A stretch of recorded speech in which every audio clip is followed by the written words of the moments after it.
We officially welcome you live to the NASCAR iRacing FedEx Cup Series Season number 4 Championship Finale in Homestead-Miami Speedway.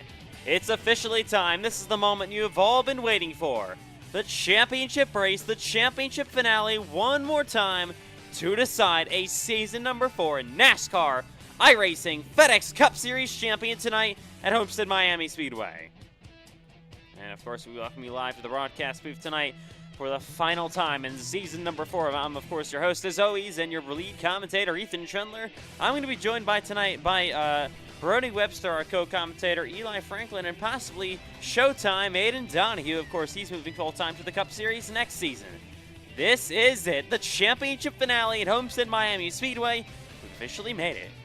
What an insane race it was last night in the Xfinity Series. Cole Wilson ended up taking the championship with a final lap battle between him and Richard Cherry, those two Championship 4 drivers for the title. Wilson just barely edged out Cherry, and in his third attempt at the Championship 4, Cole Wilson is the NASCAR iRacing FedEx Xfinity Series champion. But what will happen tonight? A lot is on the line. The Cup Series Championship. Who will be able to literally lift the trophy after tonight? Because they're actually getting trophies. The Cup Series champion. We will see. Here tonight from Homestead-Miami Speedway in South Beach. And this is the final race of the NASCAR iRacing FedEx Cup Series season. Of course, you're going to be going through your Championship 4, your race warm-up for tonight, and a lot more in this upcoming warm-up session. And we got a lot coming up here tonight from Homestead-Miami Speedway. We'll be underway for the warm-up session in about 30 seconds. Stay tuned. The championship coming up in Homestead.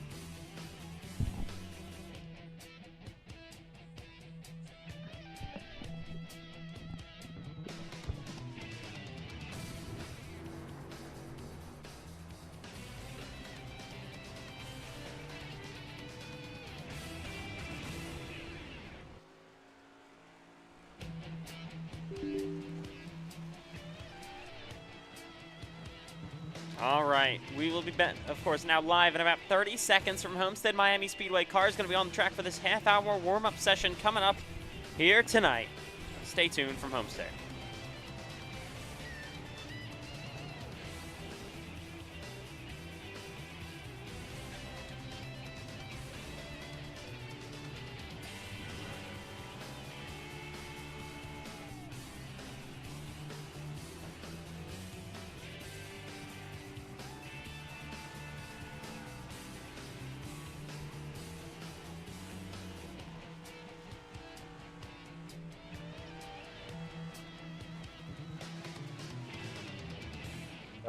Are we almost All right, hang on.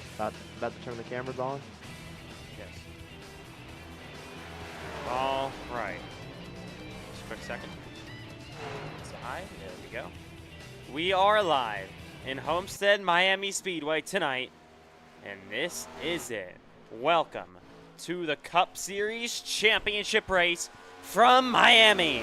We are live in Homestead tonight. This is the NASCAR iRacing FedEx Cup Series Season number 4 Championship Finale, live from Homestead-Miami Speedway. The warm-up session is underway. Half hour to dial in your race car for tonight here in Homestead. Cars on the racetrack. First one, Sean Hilkwich. Of course, he just missed the Final 4 after last week in Texas. Took that hard hit into the wall head-on down the front straightaway, and that ended his Championship 4 hopes in that 81 machine for Ethan Chandler Racing, but of course, he'll be returning full-time next season. And here's the 71, that's Cole Clausen. And here is your first championship driver, Championship 4 contender, Cameron Chandler. Only 2 wins this year. I feel like he definitely should have a lot more wins at both Bristol and Daytona. Can't really get much more different than that, but he's run really good at the mile and a halves, just like the other Championship 4 contenders this season. Cameron Chandler in the number 8 car, of course, he won an Xfinity Series championship. He's looking to become the first ever driver to win both a Cup and Xfinity Series title. Can he do that tonight in Miami? We will see. Oh, it's the wall hard, goes to 7 to Matthew White. We'll explain him in a minute. And here is Dylan Banks running a throwback to one of his season number 3 cars, the 48, tonight. Of course, Dylan Banks, defending Cup Series champion, second straight Championship 4. And like it's been well documented, moving down to the NASCAR iRacing FedEx Grand National Series, which was the Xfinity Series last night. Now it is, of course, officially the Grand National Series. in season number 5. So he'll be going for one more Cup Series championship tonight for the foreseeable future. And here he is, 8 wins this season. Domination in these playoffs has absolutely turned it up in the second half of the season, and definitely the championship favorite so far. Entering tonight, it's Matthew White. He won at Miami last season. He's got a really, really good shot at this one. Hey, Ethan, do I have the YouTube car on your Yes, screen? you do. Thank you. And one more championship contender to go through. It is the 77 of Braden Hunsicker, if we can actually find him real quick. Braden is currently not on the track, I don't believe. But, of course, Braden Hunsicker, driver of the 7. I think you really have to talk about how underrated Braden Hunsicker has been. And, you know, I think, you know, he might be one of the favorites with how good he's been racing recently. Yeah, of course, he won back-to-back races in the round of 8, locked himself in early into the championship 4, and he won at Talladega and Dover. Has 5 wins this season. That is half of his career wins. Of course, he's been here since the beginning. Was racing in the Season 1 Daytona 500, of course. Been here since the very beginning, and 5 wins this season. Second most of any drivers, of course, just behind Matthew White in the 7. Highline Motorsports, of course, with White and Hunsicker both have officially locked up the team's championship, but I believe the Rookie of the Year battle still going on. Currently, Sean Hilquich holds a nice advantage. He's just got to maybe start the race, and he'll be crowned your Rookie of the Year for season number 4 in the NASCAR iRacing FedEx Cup Series. Made the round of 8. Very, very successful rookie season for Hilquich, and he'll be looking to cap it off with a good run in Miami. Nearly won the Xfinity Series race last night as well, as Matthew White makes his way to the inside. Matthew White so far top of the board here in Homestead, looking pretty good, as he will be looking for his 2nd Cup Series championship, 4th straight championship 4 appearance for the driver with 22 career Cup Series victories, most all-time, most poles all-time as well. 8 wins this season also. Only had 2 wins the first 10 races. We were talking about it. Maybe Matthew White, maybe not the championship favorite this season. Didn't look that strong, wasn't leading a ton of laps, but he has absolutely turned it on the second half of the year. See, I think one of the biggest factors in this is the race going to be clean? You know, Cameron Chandler has had really bad luck this whole season when he's in a very good position to win and end up getting taken out by somebody. So, do we think that's going to happen again? We don't know. You know, that's a big part of who's going to win the championship this year, is who really is going to, you know, get lucky a little bit and also have very good pace. And here's Dylan Banks. He has kind of also been a little bit unlucky. Probably should have like 4 to 5 wins this year of how many races, like Texas he's dominated. He dominated Martinsville, Las Vegas. Even in these playoffs, he probably should have a bunch of wins, but he doesn't have any wins in the playoffs. And here he is, Ashton Miller, driver of the 79 car. Of course, unfortunately missed the championship 4 because it's not a win in your instance, but finally got his first career win last week in Texas. That was a special moment for the driver of the 79. He'll be looking to cap off another decent season, probably the best season of his career. He's currently now 2nd on the board here in Miami. Of course, championship. I've been talking to him the whole season, watching him run so consistent. He's arguably one of the most consistent drivers in the field. And I kept talking to him all season. I said, buddy, it's coming. I don't know how you're gonna get it. I don't know when you're gonna get it, but you're gonna get it. And he finally got it, and I couldn't be more proud of him. All right, and there he is. Can you make me race control? You are. Oh, I am already. Thank you, Brad. Yeah, we pre-plan things here. Hey, great job, Ethan. You know, we just want to give a shout out to Ethan Trendler in the booth, even though, you know, he's had some tough times, you know, creating graphics and stuff like that. You know, we want to give a shout out to him for actually doing something right this time. And here's the 9 of Bryce Benson, of course. I don't know, it's been a really good season on speed. I mean, the first half of the year was absolutely insane before the playoffs for Bryce Benson. He had led a ton of laps, but still didn't win a single race. Probably, I mean, he has literally finished second I think 4 or 5 times this season. That is insane. Still yet to win. Just this season alone. That's another one of those drivers That's another one of those drivers. Alexander There is wins Ortega's coming. here. And once again on Benson, unfortunately got eliminated after Martinsville in the round of 12. Definitely early elimination from what we expected out of the 9. Oh, and This is one of those tracks. Nope. a YouTube car, usually driven by Cameron Chandler, Matthew White in the Xfinity Series, usually puts a time top of the board. Currently, it's last. Currently, well, you know, the Gen 7's terrible and we don't race it, so.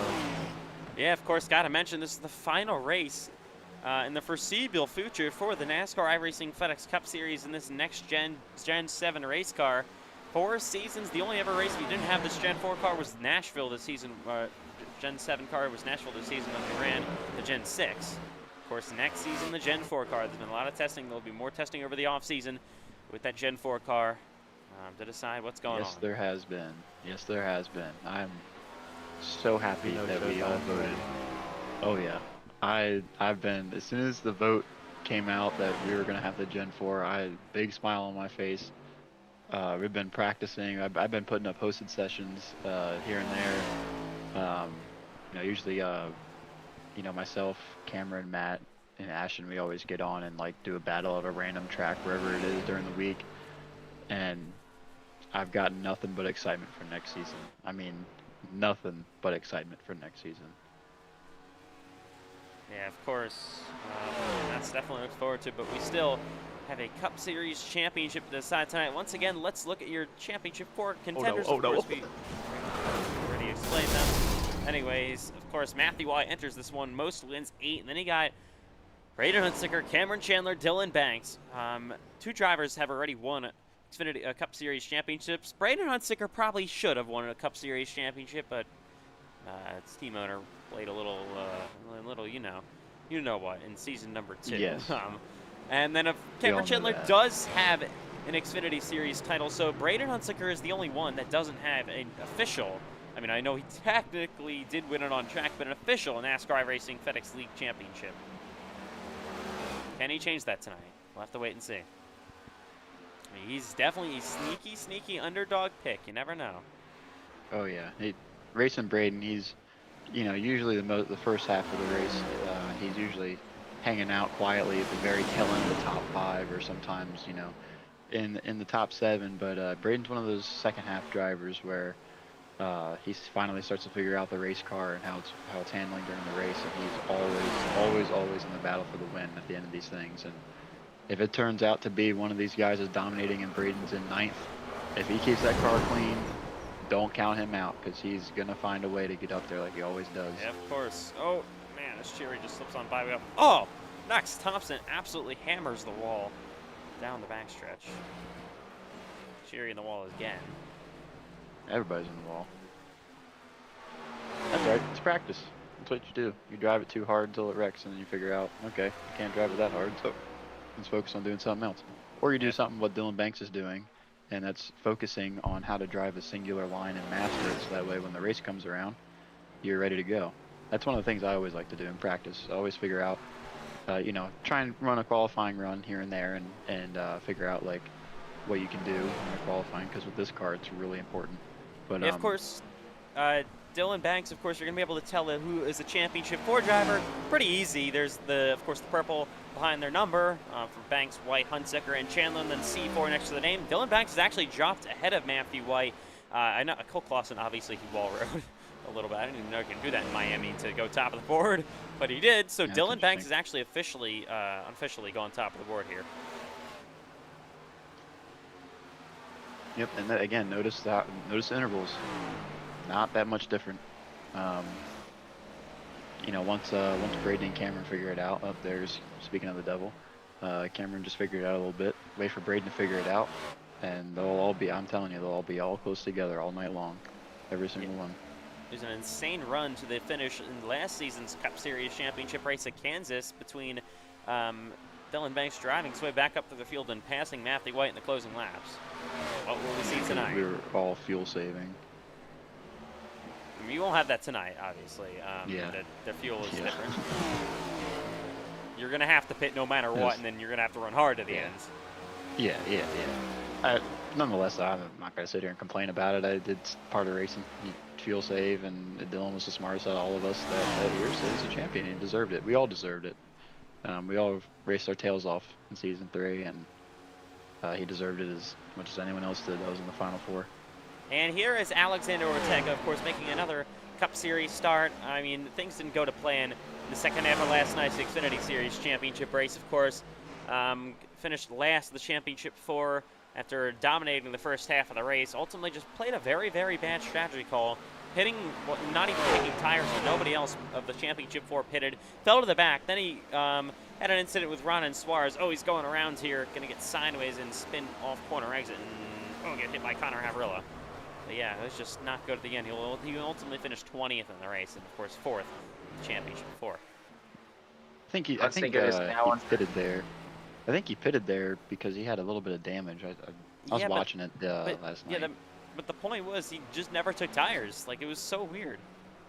Yeah, I mean, I wasn't driving the car. I didn't understand it either myself. But maybe he just thought more people were going to pit, maybe, or you never know.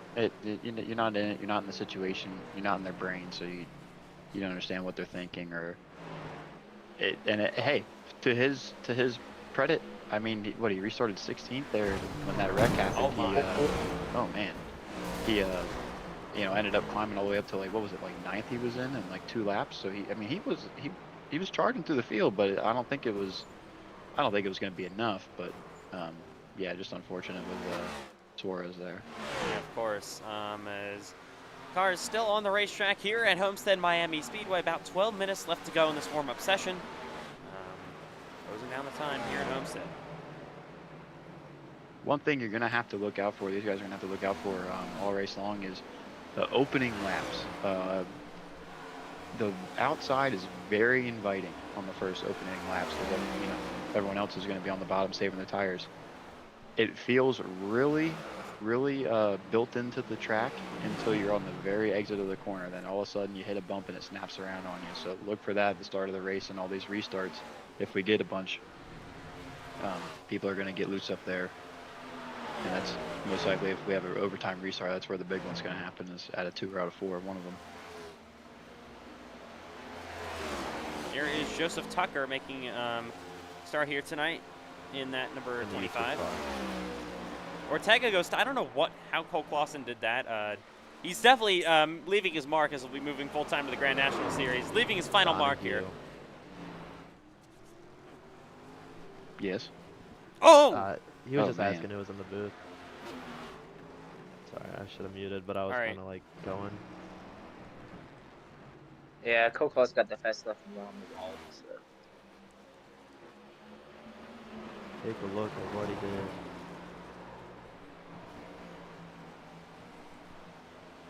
All right, Brody Webster, can you tell some of the Championship 4 drivers in iRacing VC to get into the interview waiting room so we can do that? Yep. We'll have some. Hey, any Championship 4 drivers, please make your way to the interview waiting room immediately. All right, okay. Anyways, about clicking down to 10 minutes to go here in Miami. Immediately. They need to be in here immediately.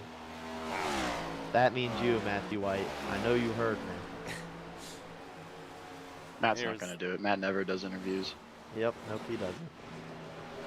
Here's the 7 of Matthew White. Sean Hillquich has actually now gone top of the board of drivers that aren't wall riding, I think, at least. I don't know. You can't really tell. I haven't watched him. Oh, it's so loose out of the corner. Yep. That's on any lane, but if you rip the top with cold tires, you're going to spin out, unless you're careful. Yeah, of course, ripping the boards is definitely a characteristic here in Miami. Who's going to do it the best, and who is going to win tonight's, finally win the NASCAR iRacing FedEx Cup Series Championship tonight? Contrary to popular belief, I don't think that's the line tonight.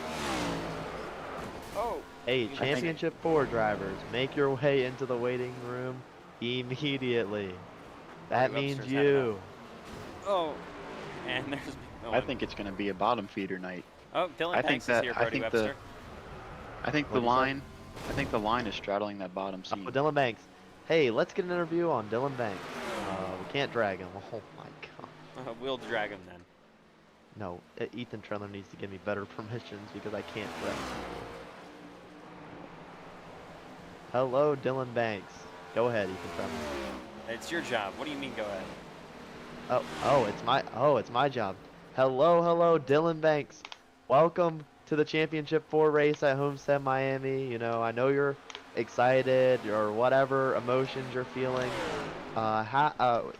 Explain to us actually how you're feeling before this race. Well, I'm feeling good. Anytime you can make it this far and have a shot to get a championship is a pretty good feeling. So, just gonna do my best to put myself in the right position and bring home a championship DTR. Yeah, I mean, Ethan Trendler, his tech is really bad. So I don't know. We'll see what kind of speed you have out here at Homestead-Miami. But Ethan Trendler said he's sacking your car. Did I say that? Dave, Oh, I know he's probably a little upset that I'm running a Chevy tonight, but I gotta throw it back. Gotta throw it back to the 7-time champ himself, Jimmy Johnson. So. Well, Yeah, good luck, I remember Dylan. seeing that car. I remember seeing that car all season, season 3. Anytime yeah. you ran it. We're locked, buddy. We're locked in.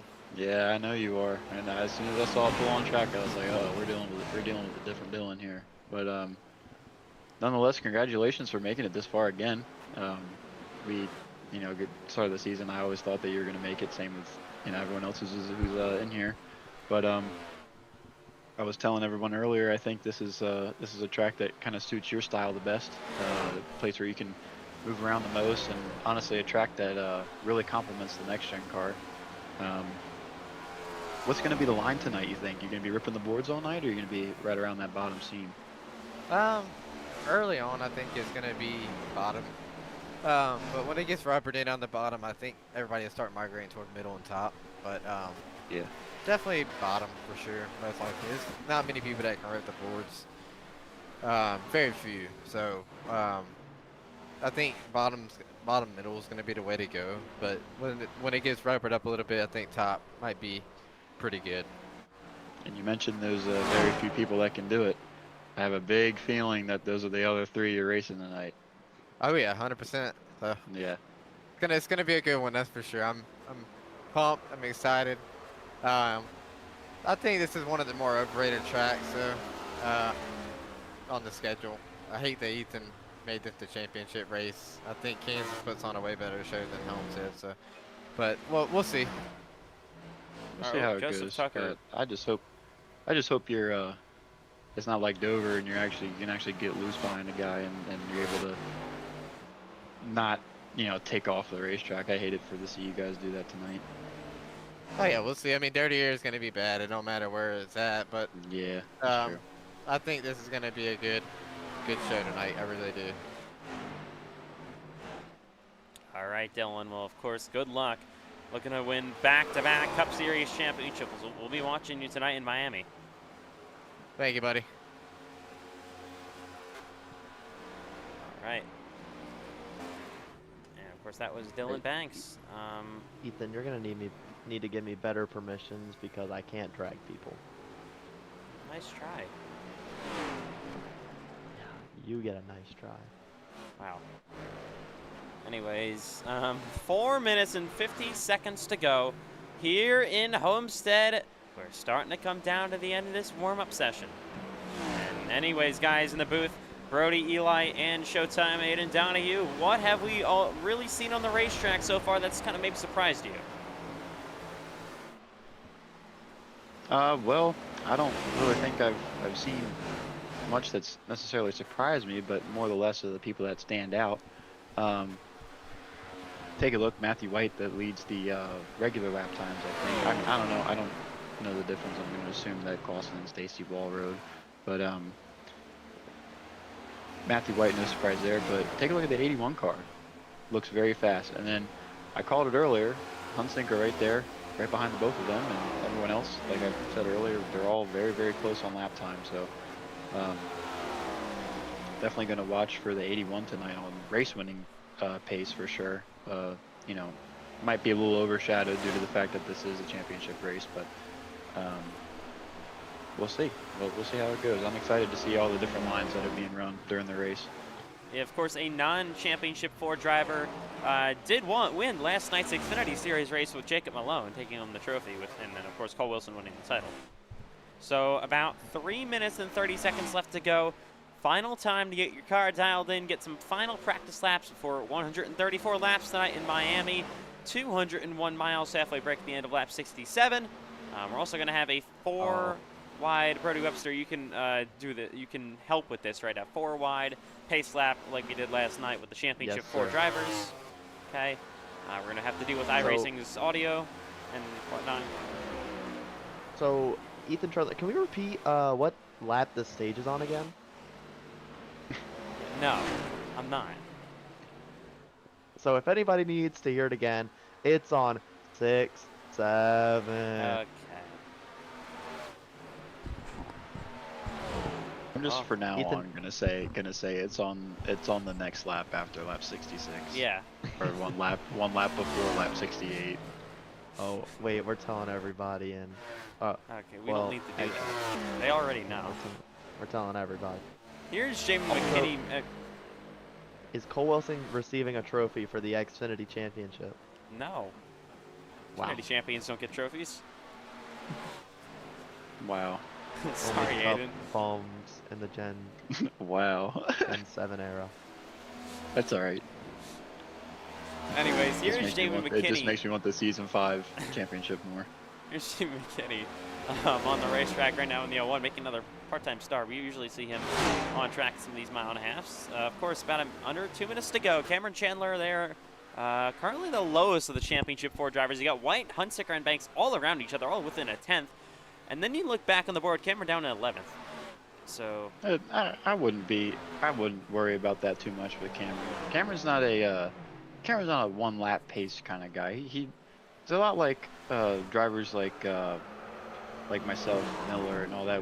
And Braden, we're not really one lap drivers. We let the race come to us kind of thing, and once we figure out like what the best line is and stuff, that's when we really pounce. But you know, Matthew White, that's one of the greatest things that he has going for him is he can hop on any racetrack it is, especially road courses, and just in one lap at road courses be half a second faster than second, or for instance here, can jump on pole at any oval he wants to, kind of thing. So I don't know whose specific power is going to play in tonight, whether it be Matt's short run pace like normal, or will it be Cameron and Braden's long run pace. You never know. But these races, they just play out in certain ways. this is absolutely stacked Cup Series championship for tonight. Of course, 41 career Cup Series wins between these four guys. And 3 of them have been to a championship. Okay. 3 of them have been to a Cup Series championship for already, and the other one, Cameron Chandler, has an Xfinity Series championship in his bag. So there is a lot of success, a lot of experience, and a lot of talent in this Final Four. Look at these two sliding around Matthew White and the 48 of Dylan Banks. Come down. It's going to be, I'm telling you, it's the exit of the corners. It's the exit of the corners of this track. It's hot track. Banking changes. It's very unique the way the corners kind of stop here. They just get really loose as you see the 12 spin out. That's not an unfortunately that's not an uncommon sight to see. Is when you have stuff like that happen, it's just the way it goes, especially with the Xfinity car. Yeah. The warm-up session is over. Here we go from Homestead-Miami Speedway. This is qualifying for this 134 lap. Of course, 2 laps as always. Here we go from qualifying in Miami. Playoff championship Forkin drivers Matthew White and Cameron Chandler rolling onto the racetrack. Matthew White looking for yet another pole tonight. But you gotta control it all race long. You will have to pit in the first half. You should expect maybe 2 green flag pit stops tonight, another one at the halfway break. For scheduled pit stops at least.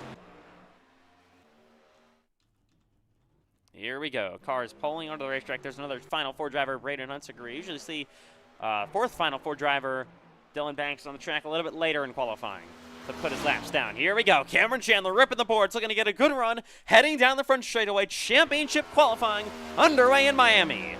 Cameron Chandler going to head down into 1 and 2. Final qualifying session of the season, and it's for the Cup Series title race. Who will be your highest qualifying Cup Series Championship 4 driver? We'll have to wait and see here. It looks like from right now, from where the cars are, it looks like Matthew White, he's a little bit ahead of Cameron Chandler heading the 3 and 4. I think Cameron's going to set a little bit of a better lap because unless Matt backed off coming to the green, I think Cameron's caught him up a little bit. We'll see. Of course, got 2 laps to do it. Yeah, White. Yeah, yep. White top of the board. We'll see if lap 2 brings any improvements for these guys. Matthew White makes his way through 1 and 2 and down the backstretch. Cameron Chandler behind him, but still lagging a little behind. Then he got Cole Clausen in, of course, final race before he's full-time in the Grand National Series. Ashton Miller, winner last week at Texas. Heading back into 3 and 4. There's Chandler. Chandler ripping the boards to 3 and 4. Hunsicker, of course, P3, like Eli said. Across the line goes Cameron Chandler. Any improvement? No. No. Lap 1 looks like it's the lap so far. Top 3 are all Championship 4 drivers so far, but we still got Dylan Banks, the final 4 driver, get there. And here comes Braden Hunsicker off turn 4, trying to improve. Down the front stretch he goes, across the line to the checkered flag. And it is not an improvement, I don't believe, for Braden Hunsicker. No, it is not. So lap 1 definitely seems to be the lap so far to do it. Currently, again, on provisional pole, it's the 7 of Matthew White, but still a lot of contenders to go. Oh, as Trenton Wilkins slides, got eliminated from the round of 8. Last week in Texas, missed the Championship 4, of course. And he'll crash down the front straightaway. That is not the way he wants to do it. And here he comes, the final Championship 4 driver to qualify. It is the 48 of Dylan Banks. And how about Cheering Hillquist that jumped in front of Hunsicker? Bryce Benton as well. Here comes Ortega. If Matthew White didn't qualify, look how close it would be from for the top 4. Absolute heater by Matthew White. Absolutely. I mean, it's not to be no surprise there, right? And like I said earlier, Matthew White's 1 lap pace is ridiculous on any track. Very much a good qualifier for sure. Ethan Chandler, could you give me my admin permissions back? Ashton Miller has removed them from me. Yeah, hang on.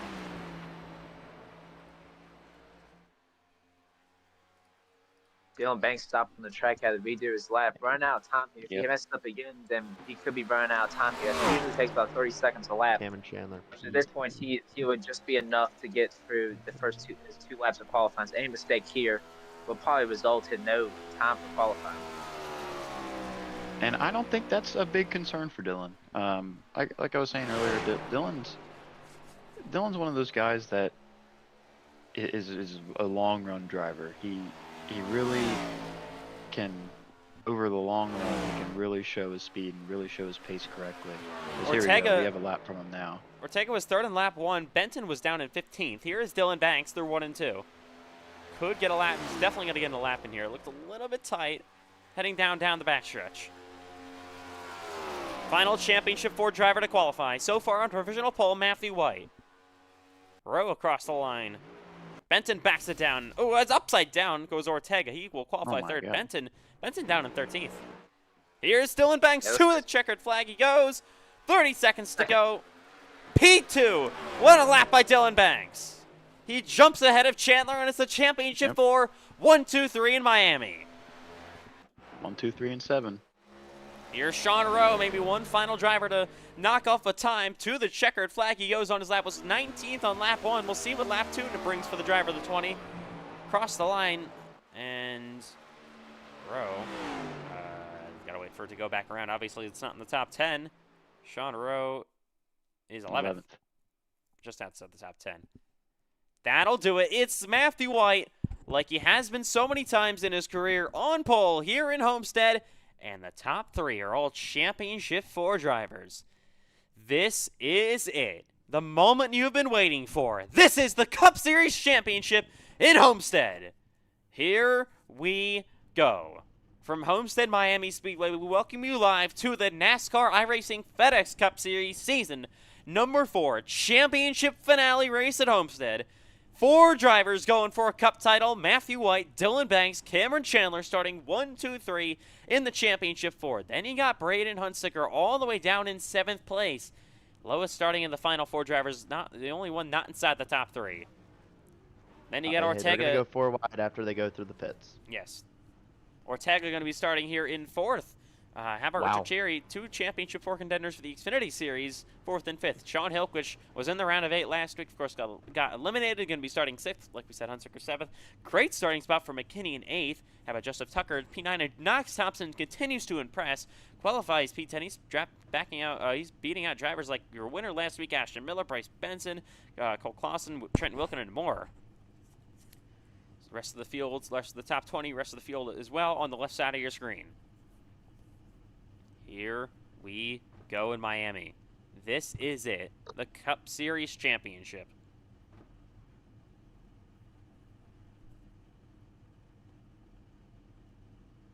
All right. The main thing for these Championship 4 drivers is the one, they're not racing against field, they're racing against 3 other drivers. So really, like last night, we had a winner, non-championship winner. So really, all they have to do is worry about the 3 guys they're racing against. They don't have to worry about the rest of the field. It'll also be nice to win a race and win the championship. But the main thing is to get that championship. Main thing for these drivers to realize is they're racing against 3 other drivers. That's all they're racing against. All the 20 other drivers don't really matter to them. All that matters is the 3 others they're racing against.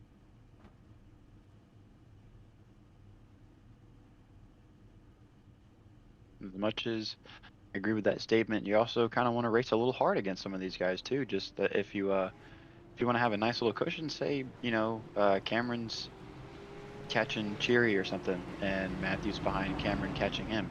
You want to do all you can to pass Cheery and put a car in between yourself and the next guy that you're fighting a championship for. So it's all about give or take with these championship guys. I know early it's going to be 100% give. If someone's looking like they're driving crazy, they're just going to pull over for him and let him go. No sense in fighting for the first stage at all. The real racing is going to start after the first stage is over, after halfway. Yep. But yeah, it's going to be after the stage is over. It's going to be crazy to watch. So I'm excited for that. But yeah, we will see how your Championship 4 drivers are going to get raced by these non-championship drivers in the Xfinity Series last night. It just seemed like the championship drivers didn't exist. That's how much the other ones are racing them. Will we see the same tonight?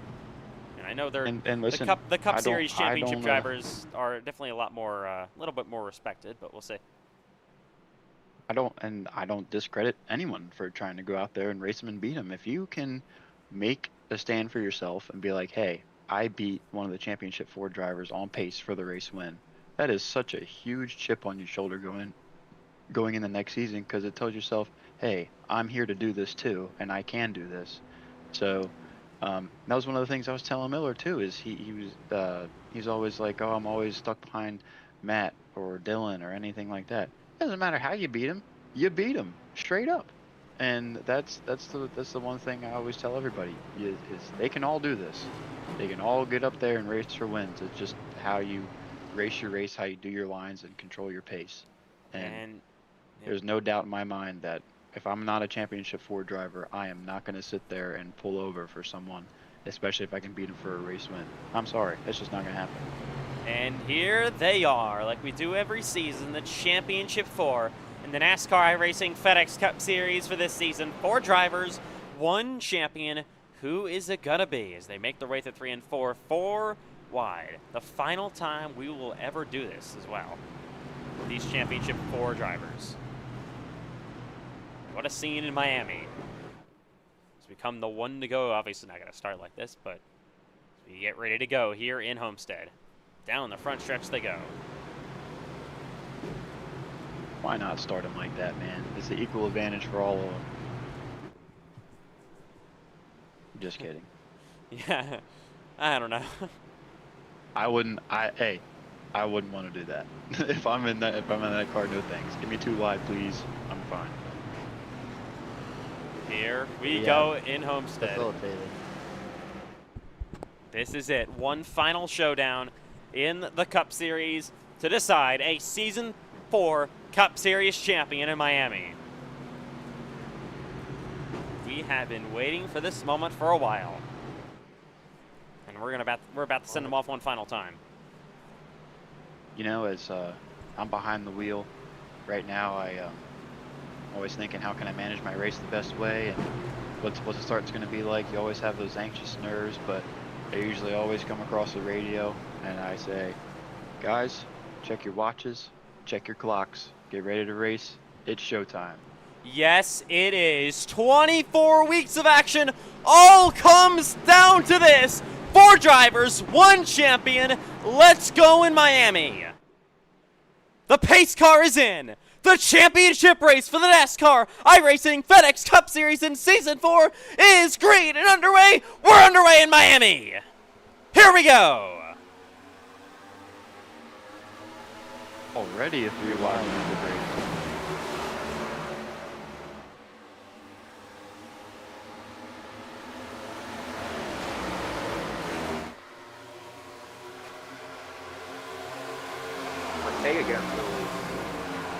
White continues to lead back into 3 and 4. Ortega on the outside of Dylan Banks. You got Chandler on the outside of Sean Hillquich, and the leading lap 1 across the line will be Matthew White. And how about Ortega passing championship 4 driver Dylan Banks, heading back into 1 and 2.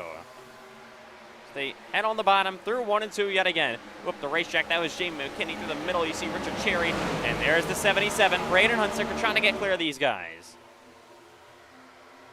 I feel like Ortega's got something to prove after last night. He's going to get up here and try and do the exact same thing he did in the Xfinity Series. Just dominate. Take up the racetrack a little bit again on Matthew White. He's going to try to get a run down this front straightaway. How aggressive is he going to race this championship for contender of White? Heading back to 1 and 2. Chandler is dropped into 4th in the race. 3rd so far, the championship 4. Then you got Braden Hunsaker on the bumper of Sean Hillquich. Up the racetrack goes Jamie McKinney as well. You got Joseph Tucker back here in the 25. Still early days in Miami. Knox Thompson racing with Sean Rowe for 10th. There's Bryce Benton back there in the 9 as well. Of course, apologize once again for the iRacing audio. It's really bad right now. Should fix this over the long run. Looks like pretty orderly, nothing crazy. You know, it's to be expected off the start for people to try and gain spots, but after that, I think things just going to be nice and calm. All these championship 4 guys are just going to be mind their P's and Q's on the bottom, save those tires, be ready for the long run there. Oh! Like I said earlier, we are not going to see much racing around this first game. Jamie McKinney had a bit of a bobble. Had to hang on to that 01 car as him and Joseph Tucker battle for 7th place. Tucker to the bumper of that 01. He's going to move up the racetrack a little bit as they head down the front straightaway. Oh, man, look at these 2 race side by side. Where is Richard Cherry going to go? He's going to follow in line with the 01 and McKinney and push him down the front straightaway with Sean Rowe coming to this battle as well.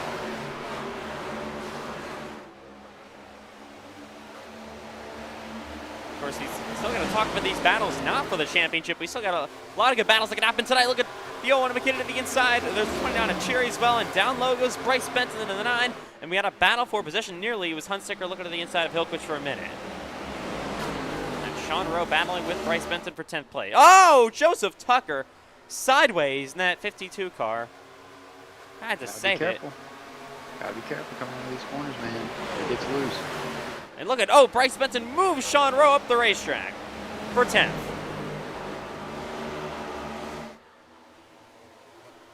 Oh, man, they are going at it already here in Homestead.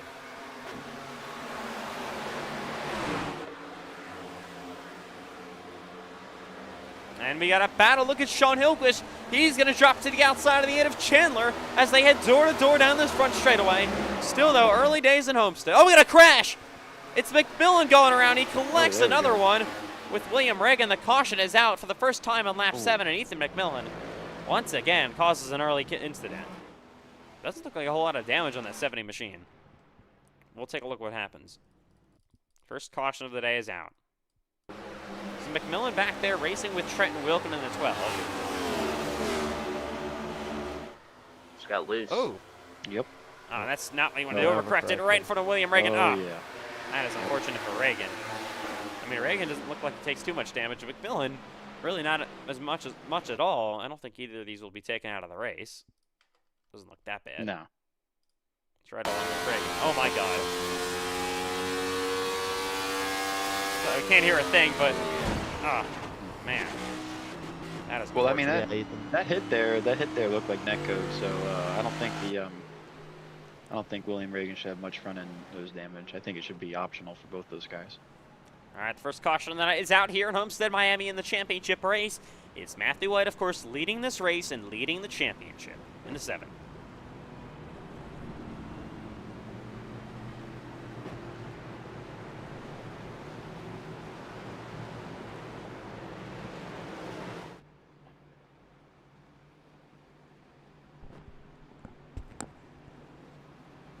You gotta remember, this is such a long race. Racing hard on lap 8 like that is not what you want to do. You got a couple takers out, surprisingly. Dylan Banks. Dylan Banks on pit road. The only Final Four driver to pit. Wonder if he's checking for damage or just filling up on fuel or something. He is coming with 2 of his teammates, Sean Hilquich and Joseph Tucker from ETR. Well, and this is the point when the restart happens. You wait for that long run. If it goes green the whole stage, Dylan Banks will be in the top 5. I don't doubt that for a second. Yeah, it's definitely just fuel. Yeah, for sure, just fuel. So we expected if we went green this first half, unfortunately caution comes out with McMillan going around. If we went green this entire first half, we expected a pit stop maybe around like lap 40 to 45. We'll see what happens this time with Dylan Banks taking some fuel. Yeah, I don't think you're able to save to the end. You're still going to be short, obviously. You never know. Yeah, I mean, it's not like any of these Final Four drivers need stage points anyways. No, not.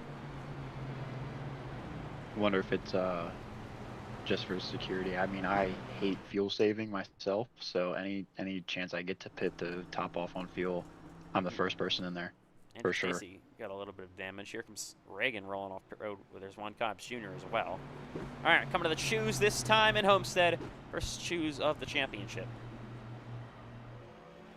I wonder if Eli and William, they had internal damage, like wheel damage or something. It was so annoying to get with this car.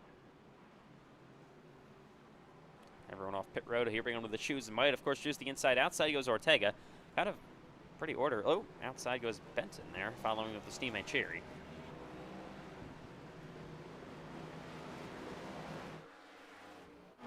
His cars roll off behind him. Everybody stays on the lead lap. We're going to restart on lap 11 here in Homestead. Alexander Ortega looks pretty stout in the back bumper of Matthew White there. We'll see what happens this time as we get ready for the first restart of the night. I think that 28 car is going to go to the lead. Like I said earlier, he definitely wants to prove himself after last night. And like I was also saying before that, it's one of those things. Yeah, go up there, pass a championship driver, show that you can race with these guys, not just let them make the championship 4 every year. It's like you can do this too. Gives yourself a little chip on your shoulder. Yeah, we'll see what Ortega can do. He has 2 career cup wins. He passed Matthew White for one of them in Chicagoland earlier this season, a mile and a half. And we'll see what he can do. That race was crazy. It was your first race in the booth as well. Yes, it was. All right, here we go for the restart. Pace car is in. Matthew White, Alexander Ortega going to be on the front rows. We get back to green in Miami. Once again, a terrible restart for the inside lane. McKinney on back, and they'll get stacked up a little bit. There's Dylan Banks on the low side as well with his teammate Trenton Wilkin as they head back into 1 and 2 here in Miami. Look at the 28 Ortega trying to wrap the outside on the 7 of Matthew White through 1 and 2 and down the backstretch door to door for the lead. And now White barely clears them, but Ortega, oh, what a move to the inside. White almost tries the black, heading back into 3 and 4. And look at Braden Hunsicker up the 3rd. This is one of the best launches you could ever get as a second place car on iRacing. Great job, Ortega. Let's see if he can take advantage. Side, oh, we got a car spinning. There we go. Out of the way. Hopefully that means no caution. It's Trenton Wilkin. Oh, no yellow. We stay green. Keep it straight. Keep it straight. Keep it green. He hit the wall a little bit there, so he does have damage. That's unfortunate for the driver of the 12 as they head down the backstretch in Miami. Once again, oh my God, what a block by Matthew White. Wow. Oh man. I knew it. Really. Impressive early here in Homestead. Even in the championship 4. Drivers, listen, I'm telling you, drivers like Ortega, they know they have the talent to do it. They aren't just gonna pull over for him. They're gonna go race. And if I was Matthew White here, man, I would just let him go. I know the dirty air is bad, Oh, but now as we have a yellow. Oh, we got 2 cars going Andrew around, Stacy. and now it's second Andrew caution Stacy's that gonna park it. Yeah, Andrew Stacy loose off 3 and 4. Well, what happened with Wilkin? I don't know. I think Wilkin might have just gotten loose off the top. It looked like it was one of those that the bump got sideways kind of deal. See what happened with Stacy. He loses it and overcorrects, you know. Yep, just lost it. Yeah, got on the apron. Yep. Oh, and here comes, whoa, man. Oh, no, insult to injury. Oh, yeah, his steering is all bent out of shape. And that is not the way the driver of the 12 wanted to finish out his season. Wilkins always so unlucky. Where the caution came out, Ortega has taken the lead. Matthew White giving bumps to Ortega. Oh, man. Oh, that is... Oh. Let's see what's going on up here. Oh, and Alexander Ortega yeah. is talking now. I mean, I would be careful. Oh. Oh, man, I would be Oh, careful. they're If I was, beefing. yeah, I would be careful if I was Matthew White here. You're early in the race. This is your championship. I mean, he's worked all season long to be in this position, obviously. He's got a ton on the line. Ortega has literally nothing on the line right now. Remember last night when Suarez came up and wrecked Ortega under yellow? You don't want to do that. It's lap 14. Yeah. I get the frustration out of Matt though. I completely understand. You don't want to be in a position where you race like that on lap 10 or whatever it was, but at the same time, dude, if he wants it that bad, let him have it. Let him burn up his stuff out there. If you know you can save your tires, I get clean air is everything with this car, but you don't need to be racing like that on lap 10 or whatever it was to the both of them. But especially when you're Matthew White competing for a championship. Dylan Banks back on pit road. Guess some more fuel only. Yep. That's interesting. Like, he's getting closer to being able to actually make it here. When you're the first car good on gas and you don't have to pit for gas again and everyone else does, guess where you're going to be? P1. Andrew Stacy, I would assume, would retire from this race. Trent Yep, Wilkin. he has parked it. Trent Wilkin, I'm not really sure where he is. I think Wilkins gone too. All right, that's unfortunate. Yeah, both those I will drivers, say, yeah, Wilkin's done. Is there a point tonight with these non-playoff drivers that they say, hey, let them race for the championship? I know early on Absolutely these not. non-playoff drivers want to race, but at some point does Ortega or these people up front not really like give position away, but maybe realize, hey, the playoff drivers race them not as hard and harm them for a championship, or do you just go all out? All out all night long. If you're, like I've been saying, if you're a non-playoff driver, you want to prove to the field that you can be just as good as these guys next season. And as a racer, I'm not gonna pull over and let someone else win the race just because they got a cute little orange banner on their name. Yeah, that's not because no. If I'm faster than you, if I know I can beat you, I'm gonna race you and I'm gonna pass you. Dylan Banks again back here topping off. Yep. I like the strategy by Dylan Banks. As much fuel as you can right now, because I'm telling when they run and everyone else pits, Dylan Banks, lo and behold, that 48 is going to be leading the field, guarantee it. Especially and even if it does go green, guess who can save the most gas? Dylan Banks. Matthew White definitely wants to be careful with Ortega. These two are not the best of friends to be out, obviously. Yeah, definitely top Ortega's three on made the a lot of outside. enemies. Top 3 on the outside, all championship drivers. Yeah, it's White, Hunsaker, and Chandler on the top.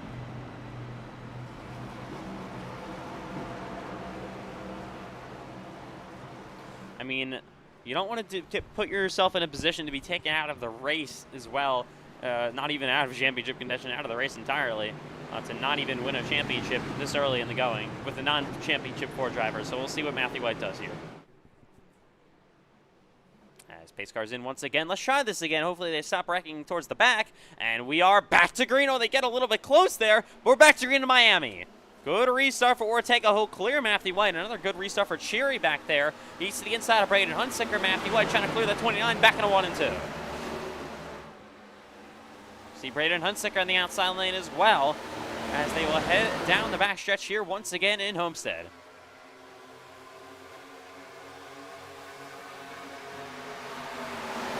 Wide to the inside, almost 4 wide for a second between some of these guys back here. It's an absolute mess. Whole freight train of drivers heading down in the 3 and 4 and down the front stretch yet again in Homestead.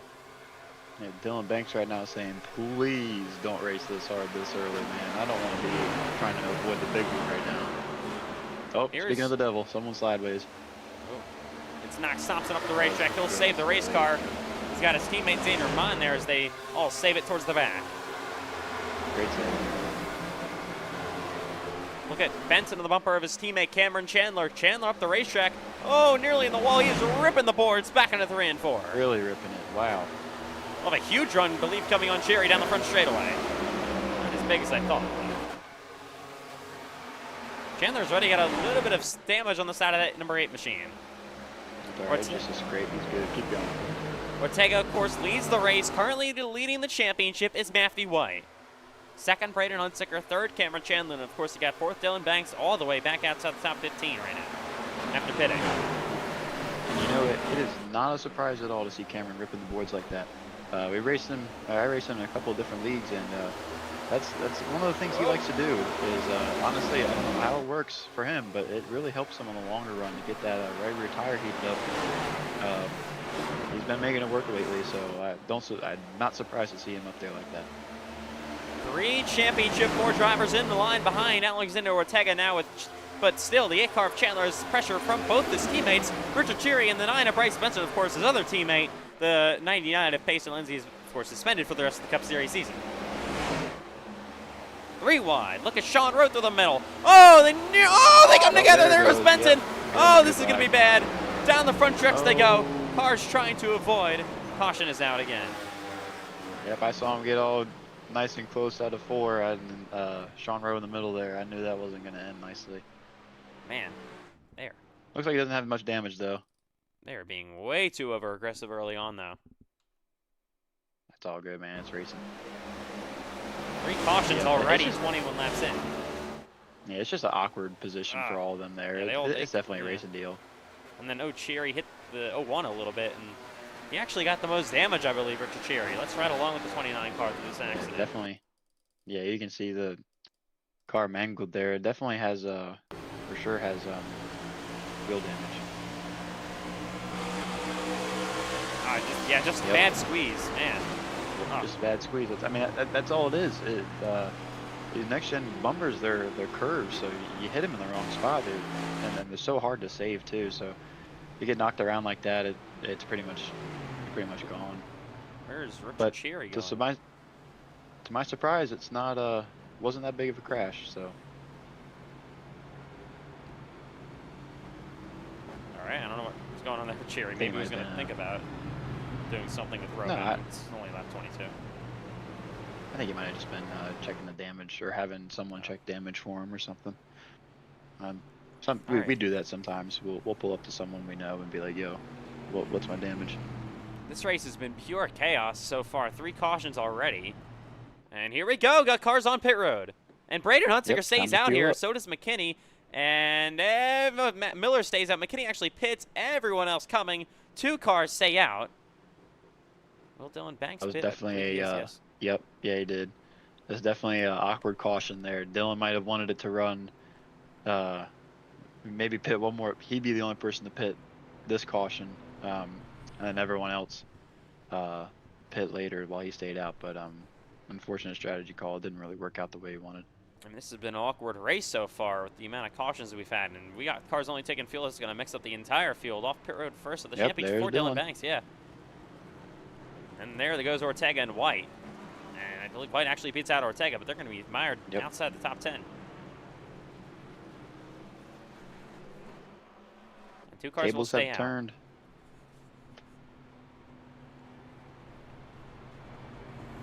We definitely expected some green flag running. I believe the entire first half in Texas last week went fully green. Not the case tonight, obviously. Yeah, well, that's Texas. The track is not that good. You get so tight, and it's honestly hard to spin the car out at Texas. It's very difficult. It just drives like a tank. But here, for whatever reason, the Homestead is just like super loose, so you're able to slide the car around, and sometimes it just gets away from you. All right, here we go, coming to the choose again. working already the 3rd caution of the day. Definitely higher than expected. So Championship 4 contenders, of course, Braden Hunsaker stays out. He takes the lead of the Championship 4 and the lead of the race. He's actually going to be restarting on the outside lane here. Interesting choice. Then you got next Championship 4 driver down. Dylan Banks took 2 tires. If I'm Cameron Chandler, knowing the luck I've had this season, man, do I want to be careful. Because after Matthew White, I call it the danger zone. That's when everyone starts racing really hard, right around mid-pack and stuff like that. Cameron is going to be in the hornet's nest. He has to be careful. I know it's early on, but this is a very, very crucial restart for Cameron's championship hopes. As long as he can get out of the hornet's nest, it should be fine. Yep. All right. Braden Hunsaker going to restart on the outside of Ashton Miller. Hopefully we can get some run in here. That would be nice. And we're going to get ready for this restart again. Then you got Matthew White back there, Cameron Chandler as well. All cars from the Championship 4 on the outside, but they all have a car separating each other. As we are, besides White and Banks, we're underway again. What a great restart for the 77 of Hunsaker. He is gone, completely beats out Ashton Miller. Sean Hillquist there with his teammate, Championship 4 teammate, Dylan Banks, heading back out of 1 and 2. 79 and Miller, of course. How will old tires hold up front? Banks on 2. Trying to power around the outside of Joseph Tucker, his teammate, as they head down the back straightaway. He's on the bumper of the other ETR car. Now he's to the inside here on the 81 of Hillquist. Back into 3 and 4. Dylan Banks down low. Matthew White trying to cut his way back through the field. So is Ortega. And they're side by side down the front straightaway. ETR car is definitely helping out their championship contender, Dylan Banks. Heading back into 1 and 2 here. Matthew White slotting that thing back in there. And Banks clear into 2nd place. Oh, and the wall a little bit goes to Ortega. Kind of hard to see as the sun is in awkward position. Heading down the back straightaway into 3 and 4. And there is the 25 of Joseph Tucker working his way to the inside. Oh, he passes his teammate Hillquist. Now you got the 7 of Matthew White closing down the low side. And the 28 of Ortega. Oh, man, Matthew White nearly got contact. That was close. Could have been very, very bad. Now through the rewind in the middle goes the 81 of Hillquist back into 1 and 2. Ortega on the outside, White on the low side. Ortega, or I should say Hillquist, almost maybe just backs out of that one for a minute. Oh! Uh-oh. Hillquist is... Oh, no. Oh, who'd he get? Havrilla. Caution. Oh, and on Cobb. Oh, what? Man, this sucks. It's alright. It's the beginning of the race, so they'll all get it straight later. I think he did. Yeah, I know exactly what that was. It's one of those things where kind of entered the corner, hit the brakes the wrong way. Yeah, he didn't. The 20 did nothing wrong, and it's not like you're packing air on the guy with this car. Wow. It's just it's a weird thing sometimes at certain tracks with this car where you get into the corner and sometimes it just over rotates when you're on the brakes, and it'll catch you by surprise, and it got the 81 pretty good. Yeah, Havrilla is obviously done. Hillquist, I'm not sure. Cobbs also hit the tire barriers. Let's ride along here with Connor Havrilla.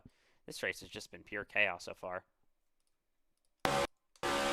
Riding with Havrilla. He sees the spinning car. He's thinking, oh, he's gonna save it. It's gonna be fine, and gets Miller, and then boom. As soon as he throttled up, thinking, yep, he's gonna stay right down on the bottom, and boom, landed right in his lap. Ooh, oh, Juan Cobbs Jr. Man, saw that shot into the wall, into the tire barriers, I should say. All right, we got a real quick see. We got cars pitting. Braden Hunsaker, the guys that stayed out before pitting.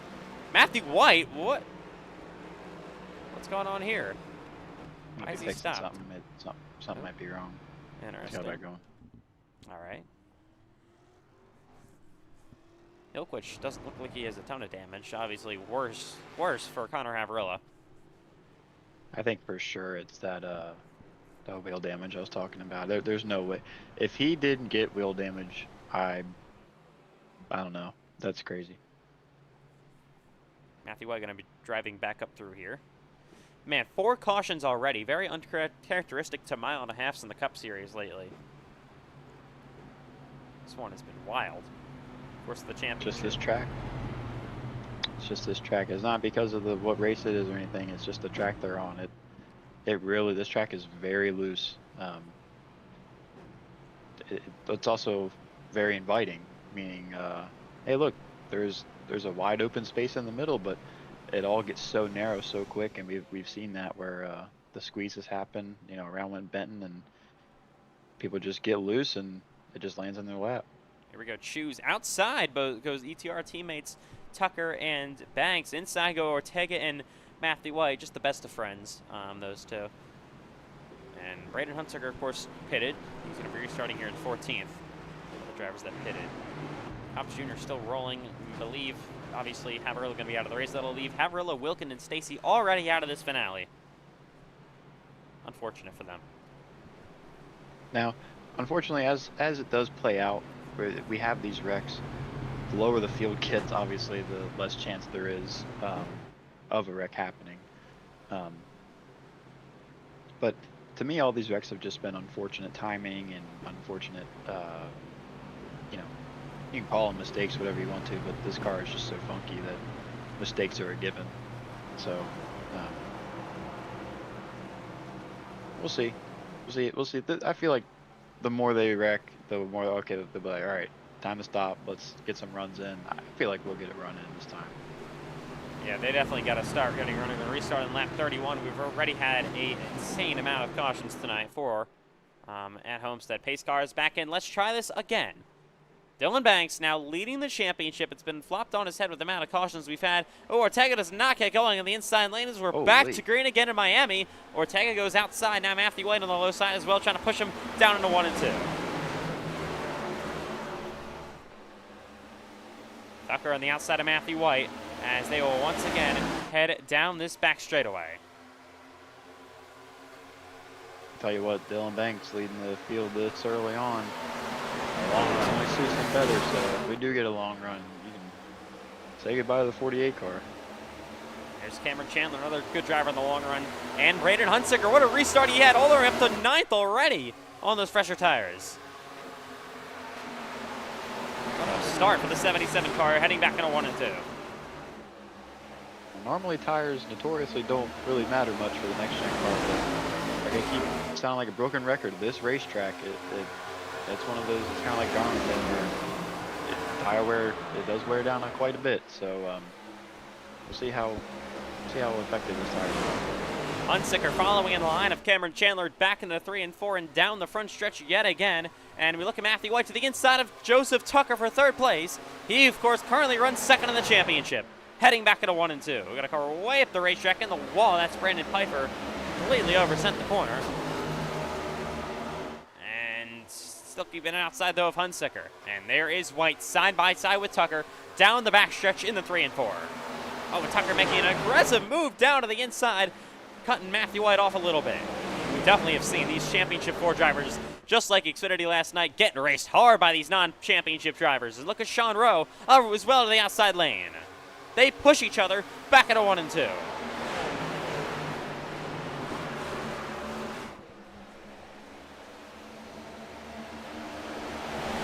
White now falling all the way back to what is 5th place. Here is Rowe in the bumper of Tucker. And now to the inside of Ortega. And look at Sean Rowe making it 3 wide on the bottom for a second. That's almost back out of it. Going to try to gas it back up to the inside of Tucker again. I'll tell you one thing, Dylan Banks is loving this in his mirror. Yes, yeah, he is. Keep fighting, boys. Keep fighting. But Ortega is starting to close back to the bumper of Banks. Through 1 and 2, Pfeiffer gets almost moved up the racetrack a little bit by Cherry. There's the 8 of Cameron Chandler. The 77 of Braden Hunsaker now has Bryce Benton to his outside. And there is the, look at the 29 of Richard Cherry to the inside of the 7 of Matthew White here. You gotta wonder how bad the dirty air is for people like Matthew White to go rip the boards this early. I mean, it definitely doesn't look as horrible as other racetracks with dirty air. Yeah, definitely doesn't look as bad as dirty. No. Dirty air will not be a big topic of conversation next season, obviously. There will be some talk about it, but not as much. At least you can get a guy loose when you're behind him. That's what we figured out. That was exciting. Brandon Pfeiffer to the outside here on Richard Cherry. There's Matthew White now pressuring to the bumper of the 20 of Sean Rowe. And we got a battle for second to go on between Joseph Tucker and Alexander Ortega, heading back to 1 and 2.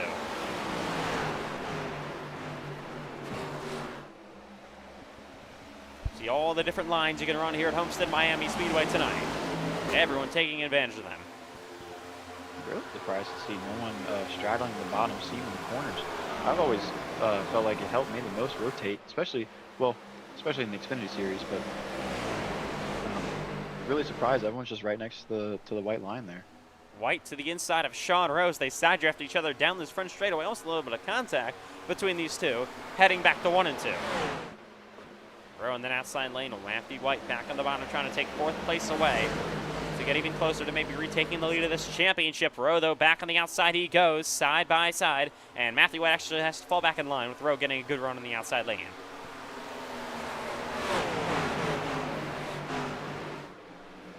Still, though, side by side, back into 3 and 4. Matthew White back on the inside of Rowe. The racetrack nearly in the wall, but gets a really, really good run down the front stretch.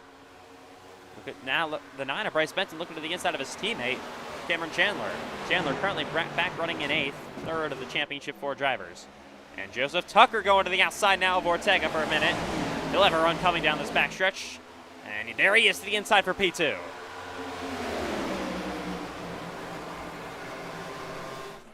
Sean Rowe in the 20. That was early on. This is one of those exact scenarios I was talking about in practice.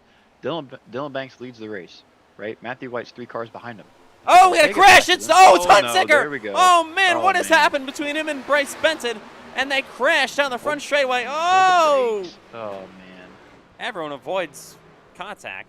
But Braden Huntsicker, championship 4 driver involved, he has damage. Oh boy. What happened? I just looked at 1 second, they were together. Yeah, that was weird. Let's take a look. I bet you someone got loose. How much you want to bet? See Huntsicker on the inside. Oh yeah. Just a squeeze. Just one of those squeezes. I know it was just a tap, but man, I know he has damage. That is not a mistake you can make for Braden Huntsicker, championship 4 driver. Right along. Guarantee you. Doesn't seem to have any steering damage, so not so good. That's when you put both feet on the brake pedal and hope you don't hit nothing hard. Yeah, but he did. Oh man! Look at Hillquist. Luckily, he avoids contact.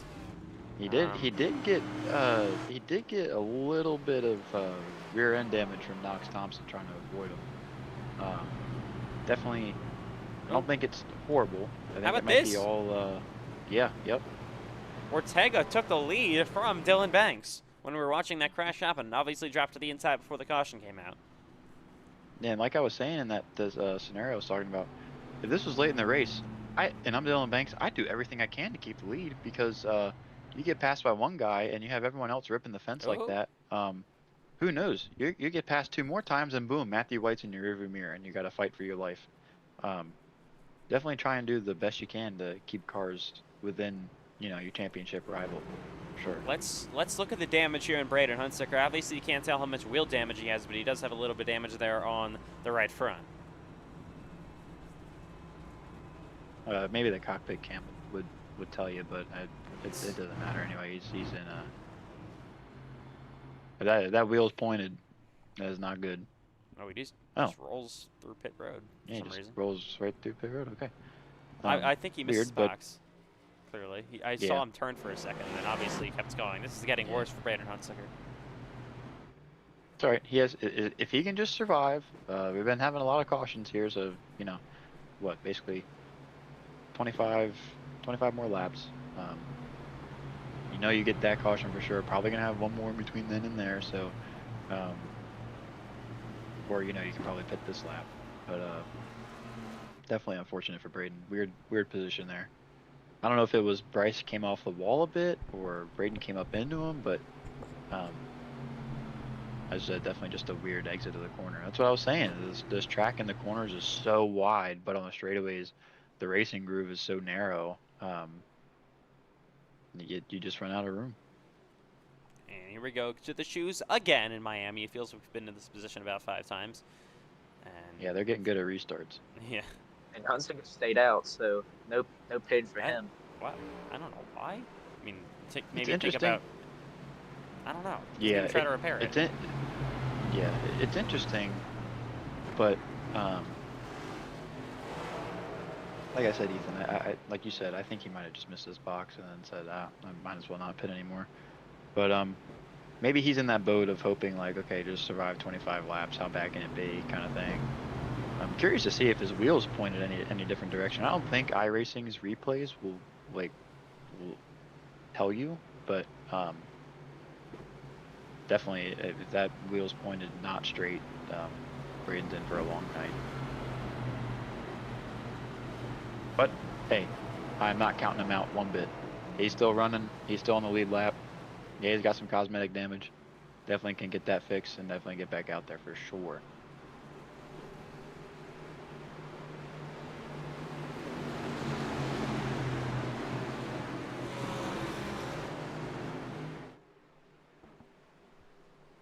All right, pace cars in once again. It's Banks, Ortega on the inside, Banks on the outside. Here we go for the restart. Whoa, man, Tucker had a bit of a bobble there on the restart. We come back to green in Miami, heading back to 1 and 2. Tell you what, though, that was one. Like I said, Ortega did it earlier. Dylan Banks did it this time. It's a great launch for the 48, best you could get. And he keeps it on the outside, heading down the backstretch Yep. once again, door to door for the race lead. And back into 3 and 4. Banks on the outside.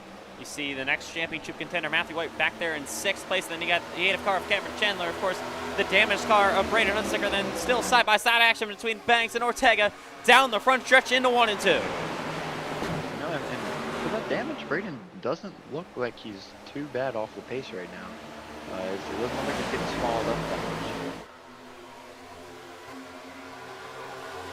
Ortega still trying to squeeze his nose down in there. Got Sean Rowe as well in the 20 car.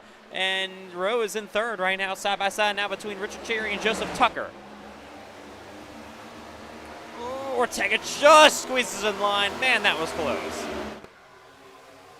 Now it's Tucker to the inside of Cherry. Matthew White back here as well. And Ortega back to the inside again on Dylan Banks. Gonna slide up the racetrack and Banks will hold the lead. Now here comes Sean Rowe to the outside of Ortega. Oh, yeah. And Rowe's got to run in the leader, heading back to 3 and 4. Hunsinger really falling off here. He's almost near the back half of his pack. He's outside top 15 now, close to outside top 20. Really losing time on the Oh! Joseph Tucker was sideways. Yeah, just as long as Braden doesn't lose 30 seconds over the next, basically 20 laps. And look at this, Sean Rowe slide jobs his way through, passes the 48 of Banks, but Banks back to the inside, has a shove by the 28 of Ortega down the backstretch. And back into 3 and 4. What a race up front. Oh, Banks gonna slide up the racetrack. Gotta be careful of the Rowe with a run down the front straightaway. He's gonna just put him nearly in the wall. My goodness. Man, did you see the 20 car rip the boards like that? Holy cow, that was almost, that is textbook. See if he does it again. Look at him he up will. there. But now he's got Ortega to his Still well in inside. 3 and 4 though. Oh, he's gonna pull his way to the inside. What a There we go. move. Man. Out time. Nope, Look at Ortega up there. He's doing the same. Oh, he's in the wall. He tapped the wall. That's all right. Oh, Banks slides. Still in sideways. Yep. Has to Here we save go. it, has This to is- correct it. And now he's got pressure, and here comes Matthew White to the outside, Yep. looking to take the lead of the championship back. Just what I was talking about. That was the exact scenario I was talking about. That happens later in the race. Man, you don't want that to happen. Very sport championship. And obviously still not even through the first station. Now Banks clears Whitey over, but back to the inside goes Matthew White in the 7, and they are side by side for this championship. Of course, still early in the race. Oh, Richard Cherry! Cherry did it. Oh, Cherry did it by man! himself. And he's gonna crash. Oh, Chandler, no! Yeah, there's Cameron. Oh, Yep, man. that's it. There goes Ortega. What happened up Trigger there? wreck? He just spun on his own, it looked like. Almost collected the Matthew White. Oh my God. You gotta feel for the 8 car, man. That is Oh, he's awful for crab Cameron walking Chandler. too. I mean, his teammate, Richard Cherry, just loses it.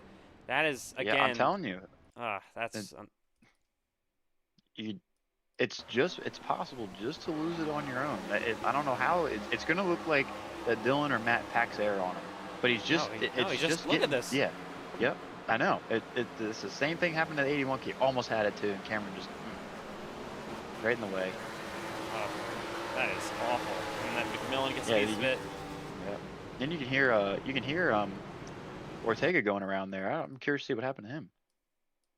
We'll see real quick. Going to ride along with Chandler. Yep, it's going to be the same thing, just like Avril earlier. Just land right in his lap.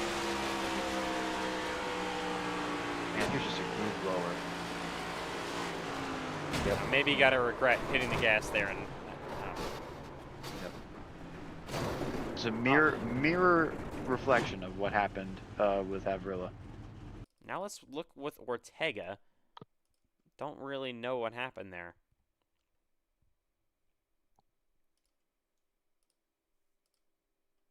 And that's not what we want. There's Cherry, he gets loose. And Ortega back here in the 28. Oh, he gets loose as well. Oh, and he slides back up the race. Oh, man, that was lucky we didn't have a second incident here. Everyone just avoids him. Oh. And he's going to fall to the back, I believe. And cars are on pit road. Cameron Chandler, of course. That is, I can't even explain how unfortunate that is. There's Hunsaker trying to repair some damage as well. And all that, Dylan Banks had to step on the brakes, and Matthew White will retake the lead of the championship here. And we have 2 drivers that have not been involved in incidents from the championship 4 now. Matthew White and Dylan Banks. It is unfortunate how chaotic this race has been. Not what we wanted to see tonight at all. Yeah. Hopefully. 2 people that don't have incidents are second and third right now, so like I said in the beginning of the race, as long as you're ahead of the trouble, you should be fine. But Still going to have about 16 to go to the stage here. I mean, but you got to think, right, with Braden and Cameron, 1, how bad is the damage? And 2, is it all optional? Because if it's all optional, you're going to have opportunities to repair it. Even though we just had this wreck, we're still guaranteed 1 more caution before the end of this race. So if it's repairable, maybe not the end of the world. I mean, look at Las Vegas. Connor Asbell went head first into the tire barriers in turn 1, just fine. No problems at all. So we did see visible damage on the 8 car, same with 77, but you got to think, if it's just cosmetic and it's just optional repairs, they should be able to get back out there. All right. Man, this one has been one hell of a race and wild one so far. We'll see what happens on the restart. Going to be Sean Rowe on the inside, Matthew White on the outside here. I mean, they're all just hoping to get to the end of the stage here at this point. Here we go. Back to green again in Miami, and a great restart for the inside lane with Sean Rowe and Dylan Banks. The 48 gets going really nicely, and he clears Matthew White heading back into 1 and 2. Oh, but he's going to slide back up the racetrack here, and White's going to be back on his bottom. Side by side. Oh, my God. Oh, White yeah. just squeezed him. Yeah. Got himself loose. Nearly collected the 48 of Bryce Benson. Dylan Banks. Oh, that was interesting. Matt got loose while he was squeezing him, so it was weird how he hit him. But anyway, no harm, no foul. They kept it straight. All good. Update on Cameron Chandler. He is back on the racetrack. Same course with Braden Hunsaker. They do have damage, though, but still not out of it. Look at Brandon Pfeiffer to the outside lane, mixing it up with these 2 Championship 4 drivers. Got to be careful if you're Pfeiffer. You don't want to be caught up in this whole thing and cause anything. He's going to shove the 48 back into 3 and 4. It's like who's next? You know what I mean? Like, which one's going to be taken out next?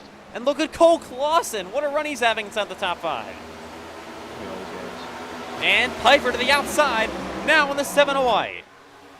Man, you got to, right now, if you're an 18 car, you got to be thinking, man, I'm passing one of the best in the league right now. You feel so good, and you want to just get up all the way up to all the front. Yeah, that's Most laps you can win the race, you know? All-time wins leader, Matthew White, just got passed by Brandon Piper. Just pass him like you're standing still. It's like, look at that. He's going after Dylan Banks right now. It's like, yeah, man.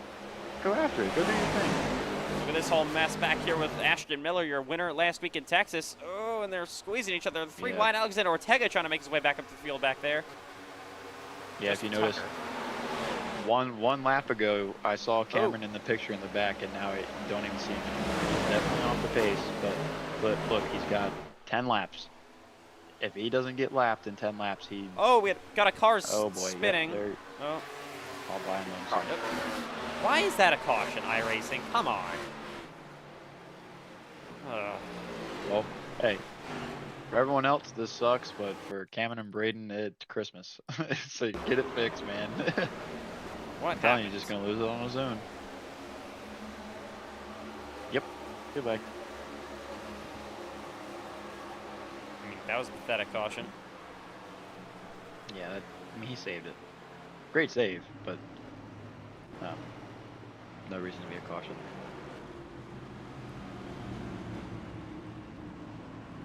All right.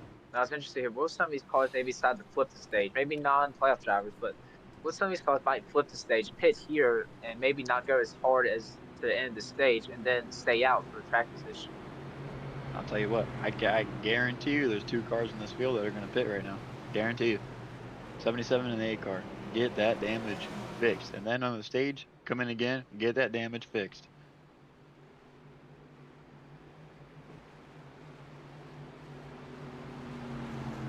But yeah, going back to how Cheery lost it, was running a bit of test laps earlier just to take notes for myself. But, no. Oh yeah, they're all gonna fake it. Cole Clausen's the only one. But was taking my notes earlier, and it happened to me. I mean, I didn't slide as much, but the car got really light on me going into these corners, and even turn 1. It honestly happened to me in turn 1 the most. So it's definitely difficult. This has already been kind of a long race. I don't know how we're not at halfway yet. This is, wow. Yeah, I've been going on for a while here. But hey, man, caution laps, and they know that everyone knows the saying. Cautions breed cautions. We've already had 7. Already had 7 cautions tonight. That's a guaranteed 8th stage. That's a lot. Yeah, that's just one of those nights. Fortunately, it's happened to the best of us, as you've seen. Braden, Cameron get caught up and stuff. Cheery too. I know Cheery lost on his own, but man, Cheery's a really good race car driver, and happen to someone like that, it just goes to show, 1, how hard this track is, and 2, how hard this car is to drive. So I mean, that's 2 weeks in a row now for Richard Cheery. You got to be really unfortunate. He was very down on himself after Texas, losing it on his own, the Cup race there, and then loses it again on his own here in Miami, and takes out Championship 4 contender Cameron Chandler. You don't know that. You don't know if he's out yet. He just unfortunately hit him head on really hard. I don't know if he's out yet. Well, that's really interesting. That was really interesting. What was Matt, like 4th there?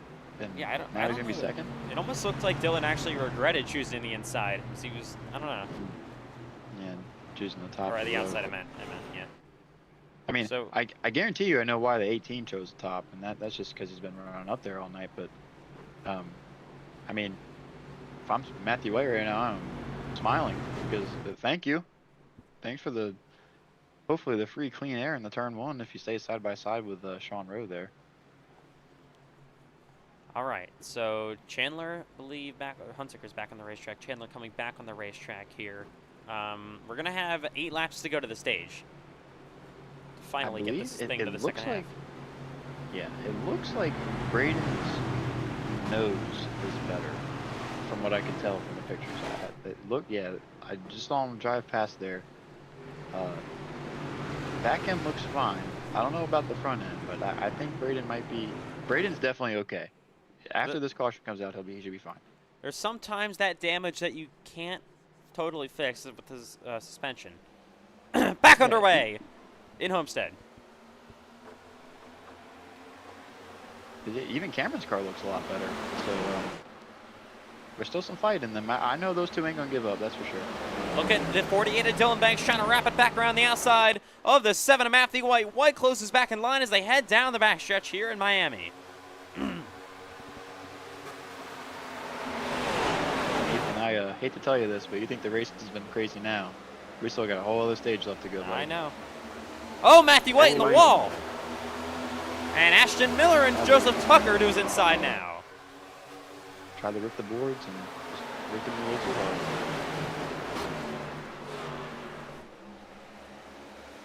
Seven to go to the stage. Tucker to the inside of White in that 7 car. White, of course, got to be careful. Can't fall too back, but he also doesn't want to be involved in a crash or anything to take himself out of championship contention. Miller going to slide up the racetrack big time. In that 79 car, they might be 3 wide, and Matthew White might be in the middle of the 3 wide sandwich down the front stretch as Miller actually backs out of it. And that's one of the. Miller is such a respectable driver. Oh! He's one of those. Yeah, wow. Miller's one of those drivers that if he's in an awkward situation, he'll just keep it up on the wall and back out of it. He won't try and hurt anyone else's race like that. Matthew White looks like not too happy with now Joseph Tucker as he follows him down in line through 3 and 4. Up the racetrack he'll go. Yeah, you gotta be careful driving that close. I know you're frustrated, but you gotta be careful. Oh, he's gonna, whoa, my God! What a block down to the inside. Sean Hilquich, maybe not gonna be too happy about that one. Heading back at a 1 and 2. I'll tell you what, Matt is not happy right now. He is very frustrated. There is red hot lava inside that 7 car right now. They head down the backstretch on 3 and 4 yet again. Sean Rowe on the inside, Ashton Miller back there in that 79 car, and then you get the 9 of Bryce Benton. Obviously, stage points don't really matter, but I mean, if you're in a position to maybe get some points for your team, maybe move up a spot or two, move up a spot or 2 in the driver's standings, that could be important. Sean Hilquich, of course, trying to lock up Rookie of the Year here. There are still other points battles going on. And, oh, look at the 81 of Hilquich all over the back bumper of Matthew White, heading back to 3 and 4. Hilquich on the outside, White now back down low, coming 3 laps to go to the stage. Oh, Matthew White got to be careful sliding up the racetrack. Sorry, Eli. And Hilquich almost blocks down low. These two have been racing aggressively with each other.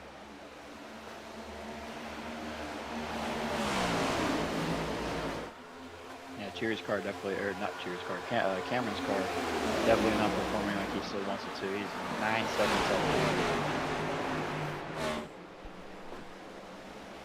Matthew White back to the bottom of the 81 of Sean Hilquich as they head side by side down this front stretch again. Oh, man, what a nose he put on him. Now, oh, he's going to maybe wreck him. Oh, yeah. Up the racetrack goes Hilquich.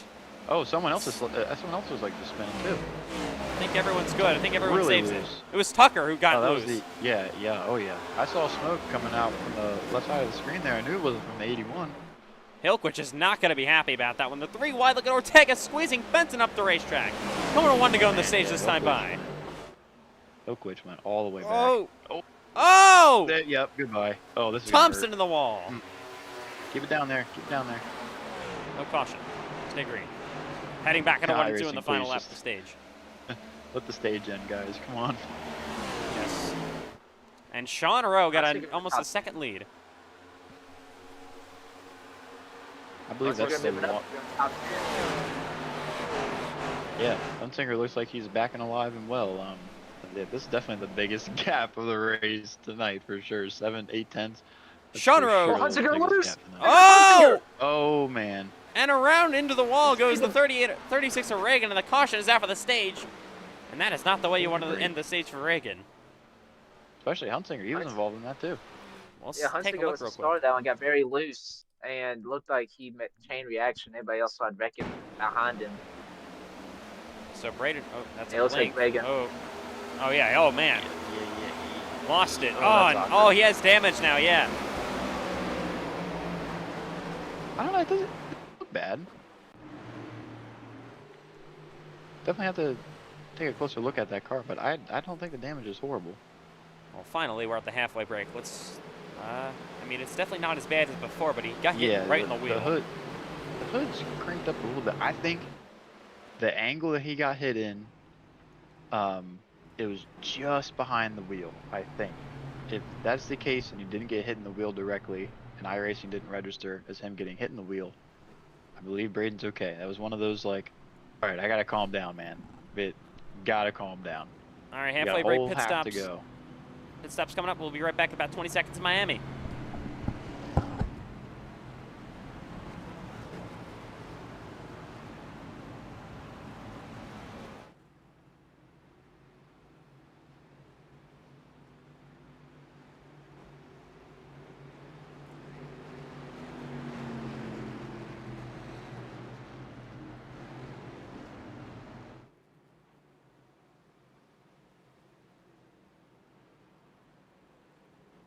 Here comes everybody.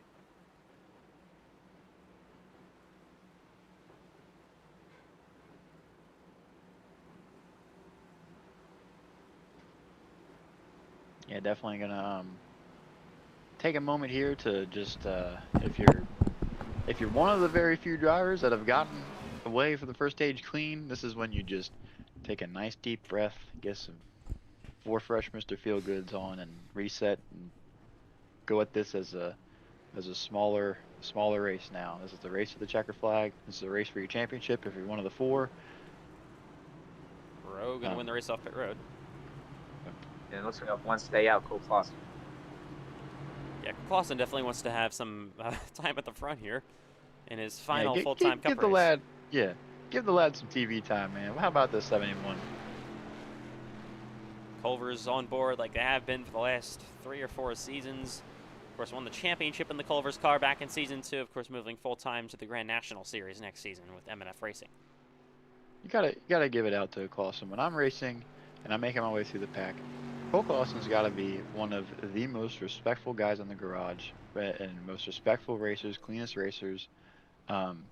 He might get unfortunate luck sometimes and be involved in crashes and whatnot, and he's unfortunately doesn't really race for the win like that. But man, nice guy, very respectful, and oh my God! Always has a chipper attitude. That was awkward. Yeah, I believe the 18 blocked Bryce from choosing there. I don't think that should be a penalty or anything, but that was really weird. Yeah, they're all coming back up to the field kind of quickly with Clausen, of course, staying out, and it was just weird. You gotta wonder with damage repairs and stuff who's gonna be from third to the front row here. Yep. You gotta think Sean Rowe's probably thinking, all right, just take him 3 wide, turn 1. That's what I'm fully honest with you. That's exactly what I would do. We'll see. A restart in lap 72, well over halfway here in Homestead. We're coming to the home stretch of this season. And who knows? It's not like Cole Clausen's a slow driver. It's not No. like his pace is horrendously slow. So it looks like he has a tiny bit of damage though. So I don't know if it's gonna work for him, but he'll probably get a good launch. He'll probably get a good launch out of the box here, and who knows? Maybe lead a green flag lap. Let's see. On lap 71, the 71 of Cole Clausen going to bring us to the green flag. Back underway. Oh, that is not what you want to do in the restart at all. Man, Cole Clausen almost took out Dylan Banks. They all save it at least for now, heading back into 1 and 2. Still checking up. Clausen got into Banks. Lose green flag lap. Oh, and Banks is being split at the racetrack with the still other. Yeah, that's Clausen's teammate, Ethan McMillan. M&F Racing not too nice. Dylan Banks, and now Matthew White looking to get into 2nd place. He now leads the championship. He's gonna do it, folks. He's gonna do it. Cole Clausen's gonna lead a green flag lap. Oh, yep, he gets pushed. He got it. Let's go. Good job, 71 team. And Matthew White, though, back on the bottom. He's still out there racing, man. White on the bottom there of Sean Rowe. Banks, he's got to be really, really angry. Back to 7th. Rowe not making things easy for Matthew White. Now he falls back in line. Here's Sean Rowe to the inside of the 71 of Clausen. Careful out there, Cole. You don't want to get loose. And Get around Rowe. him. Fight for it. Yeah, side draft him. Come on, Cole. Still to the outside. Heading back down into 1 and 2. You know, if I'm Matthew White right here, just enjoy the battle. Don't even get into it like that, man. Dylan Banks is a couple cars behind you. You don't got to worry about it that much. Still got a whole bunch of stage left to go. Just let them have at it. Let them burn up their stuff. Cole ain't giving up, man. I'm telling you. He's racing for it.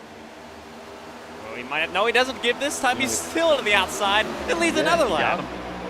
Got him. Go Cole.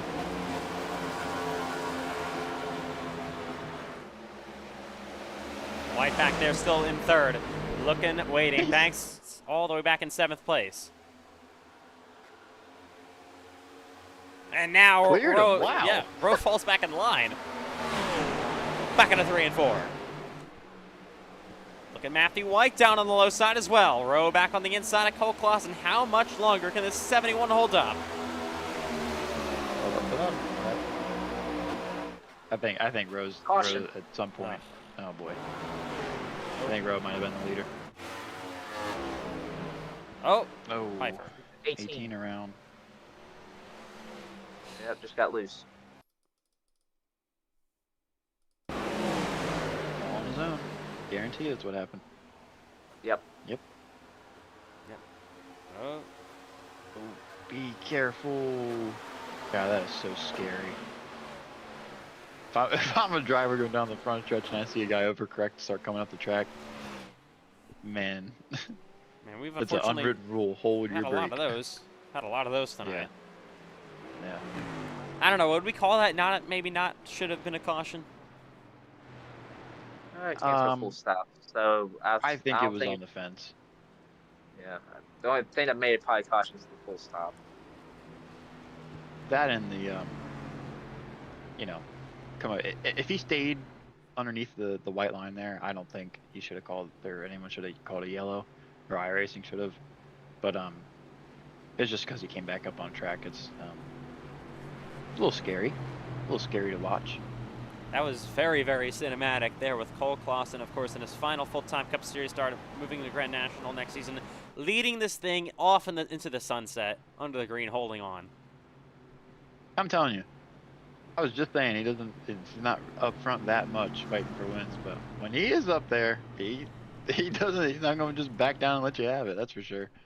He's going to stay out here too. Look at that. Pitting. Dylan Banks, Joseph Tucker, ETR teammates. Yep. All right, so that right there, watching Braden stay out, that proves to me that Braden is fine. That proved to me that Braden has no more damage, and he's okay to race. So watch for that 77 to start making his way back up through. Cameron, on the other hand, I believe Cameron still got a couple more minutes of damage to fix up. But with all these cautions, you know, I mean, still fair game, I guess. Cameron's car doesn't look bad. You just gotta wonder if it's wheel damage or something. I mean, look at it. The front bumper's fine. I think he might be all good to go if he yep. No damage repair on that stop. Wow.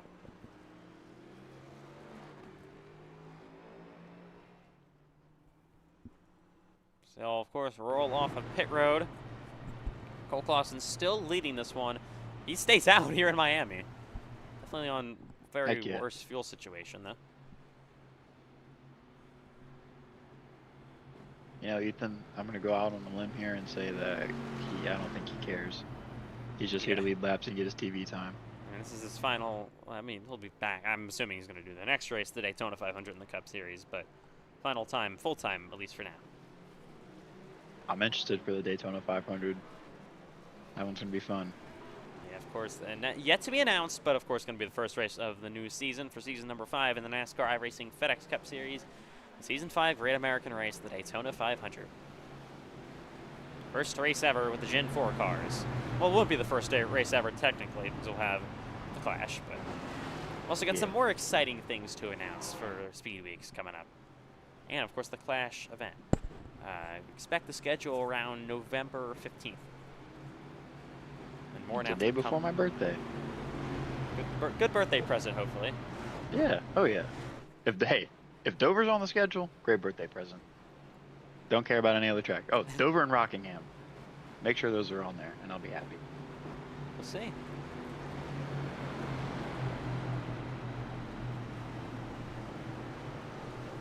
All right, Cole How about Clausen. my boy Ashton Miller, P3. Yeah. Of course, won last week at Texas. It's had a more quiet night tonight, but finds himself in third.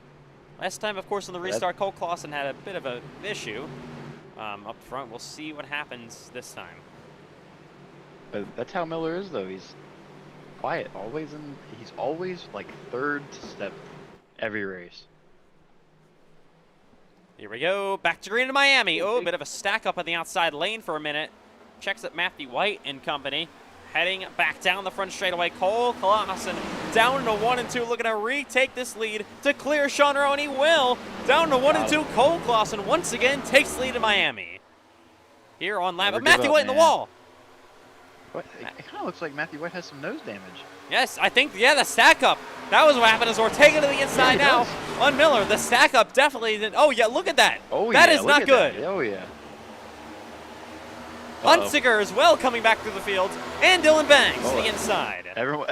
Every other Championship 4 driver right now is on go because they realize Matt has that damage. Maybe they don't realize it, but they're going to figure it out very soon. If Matt is ever, like right now, if Matt is not behind a car and not getting drafted, he is going to sink. Rowe, of course, took the lead to the inside. Now goes Ortega for second place on Cole Clausen. Come on, Cole, don't give it up. Keep fighting. I think at this point, he is just trying to do everything he can to hold on, but he's doing a nice job side by side with Ortega with 53 laps to go in Miami still. And now look at this championship lead. To the inside goes Banks. Just pitted on Matthew White with now nose damage. If you're Matthew White.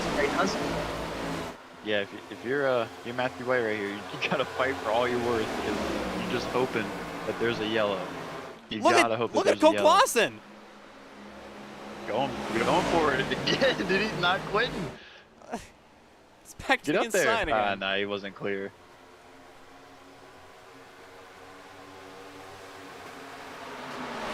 If you're Matt, dude, you gotta bet on there being a yellow. Oh! Like right now. Sean Rowe in the wall. He gets pushed up the racetrack, and Clausen retakes the lead. Look at Ash. Yeah, look at Miller. 3 wide on the bottom. Oh, we got a car in the wall. Uh-oh, that was Dylan Banks going slow. Oh, yeah, Banks falls. What has happened to Dylan Banks? I don't think. He got buried. He got sideways in the 1 and 2. Luckily, stayed there, but lost a lot of time there. I said if you're Matthew White, you gotta hope there's a yellow, but speaking of, there it is. It's Cole Clausen. Oh no, no, he definitely got loose on his own. He's hurt too. That's not what we wanted to see for Cole Clausen at all. That's what no one wanted to see. Oh no, he got turned. So, oh no, he came down on Ortega. And Ortega got a good piece of it. You know what? It looked like Cole came down, but I guarantee you, if you look at his wheel, in-car wheel, he was sideways for sure. Yeah, he was sideways for sure.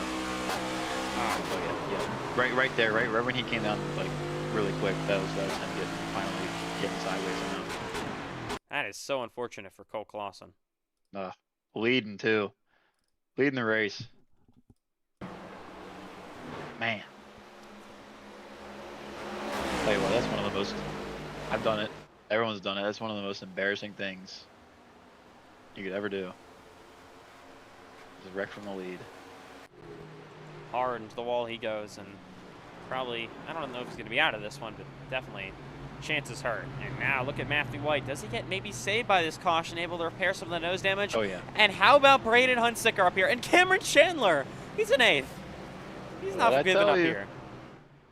Never count them out. If it's optional, never count them out. This race has been wild, though. Yeah, if you're Matthew White, this is Christmas come early. Because man, if that race went long, Matthew was done. There's no way with aero damage like that. There's no way you're making pace enough to hold everybody off. So but it looks top 2 stay out. The whole championship 4 pitted. Yeah. Yep. Another 3. Pfeiffer and Tucker both stayed out as well. And here they come. If You're Matthew White, you for sure know you're taking nose damage. Braden might beat you. Oh, Braden just fueled up. Okay, yeah, Braden's definitely gonna beat him. Look And at Cameron coming out. Look at that. Getting track position. Dylan's gonna for sure beat Matt out. He's gonna take this damage, probably like, 20 to 40 seconds maybe. And they're going to be 1, 2, 3 between Hunsicker, Chandler, and Banks on the restart for the championship 4. And White is still sitting there. Of course, now he rolls off. Yep. About 20, 40 seconds, somewhere in there. All right. Now that's one thing. That's one thing I've always racing Matt. There's another thing Matt's really good at is finding ways to fly through the field early on in the run. Matt's definitely going to take advantage of a short run pace here, and he's going to look like he's Superman. Here we go to the shoes again.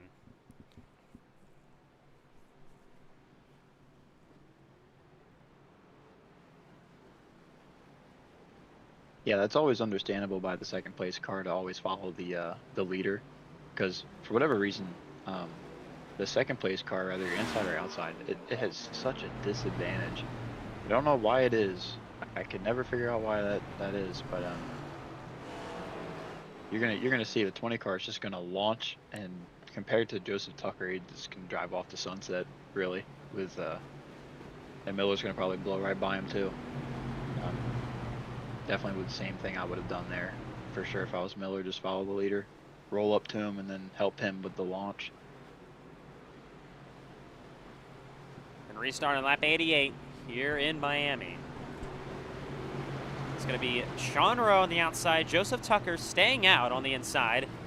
So 4 drivers stay out. First one on fresh tires. Oh, actually, he only took fuel, only Braden Hunsicker. Gotta think. I don't think Braden needed tires because the yellows have just been so few and far between. Like, if you don't need them, don't take them. Save us that. We have not seen a long run really at all tonight. Pace car is in. No. We could see one now. Maybe I cursed it. Hopefully. And we're back underway in Miami. Green flag back in the air. Yeah, just look at the launch. Like, 20 cars gone every time. I never understood that. And look at this. Look at Dylan Banks working his way to the inside on Braden Hunsicker once again. This is for the championship. Oh, Pfeiffer up there. Oh, my God. Banks had to back out of that for a second as they squeeze each other down this backstretch. White back there trying to make a position as well. All the way back in 16th for Matthew White. But he has time.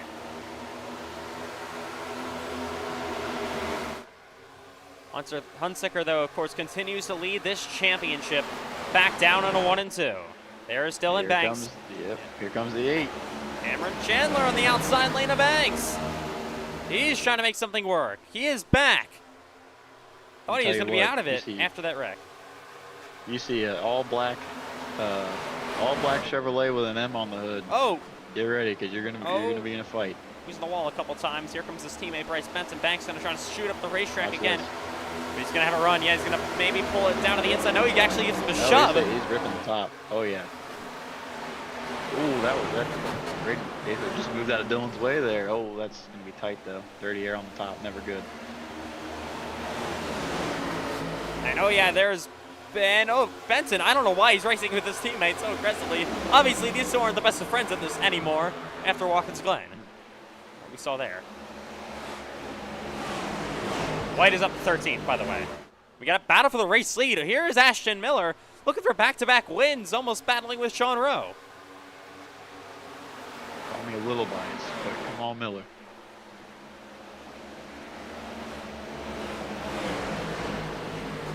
Braden Hunsicker continues to hold the championship lead, but he gets tight. Almost has to back out of it, and he's got Dylan Banks on his bumper yet again, heading to 3 and 4. Yeah, if you're Braden right here, all you gotta do is arrow block. Block how your life depends on it. This is for a championship, man. There's 40 laps to go. Joseph Tucker was loose there as well. Cameron Chandler trying to get around his teammate Bryce Benton still. And now the 77 Hunsicker trying to pass Brandon Pfeiffer back into 1 and 2. And if you're Matthew White, you can see all 3 of your competitors up here. Keep fighting, guys. Come on. And Hunsicker clears Pfeiffer. Pfeiffer trying to fight back on his bumper. Yeah, come on, Miller. Ashton Miller to the inside on that 20. And he'll take the lead away from Sean Rowe. Oh, yeah.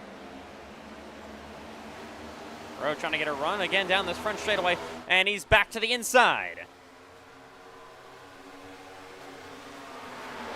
Sean Rowe on the bottom. Through 1 and 2 yet again in Miami. Sun beginning to set. Probably would have race been a bit over, and the sun would have set like this if we didn't have all those cautions. Miller back on his bumper, looking real quick back at this. Now look at Bryce Benton to the inside of the 48 Banks. Back into 3 and 4. Oh yeah, this was a normal race. We'd be done already. 3 wide. Careful, boys. Ooh. Careful, boys. This is where they squeeze each other a couple times. Banks backs out of it. Definitely knows they had a couple wrecks there earlier. Miller wants Now, this to be bad, man. oh, in the wall goes Pfeiffer a little bit. There's the 9 of Benton back on the bottom, and there is that 18 of Pfeiffer. Oh, as they get together again. My goodness. And Hunsicker actually gets passed by Brandon Pfeiffer once more.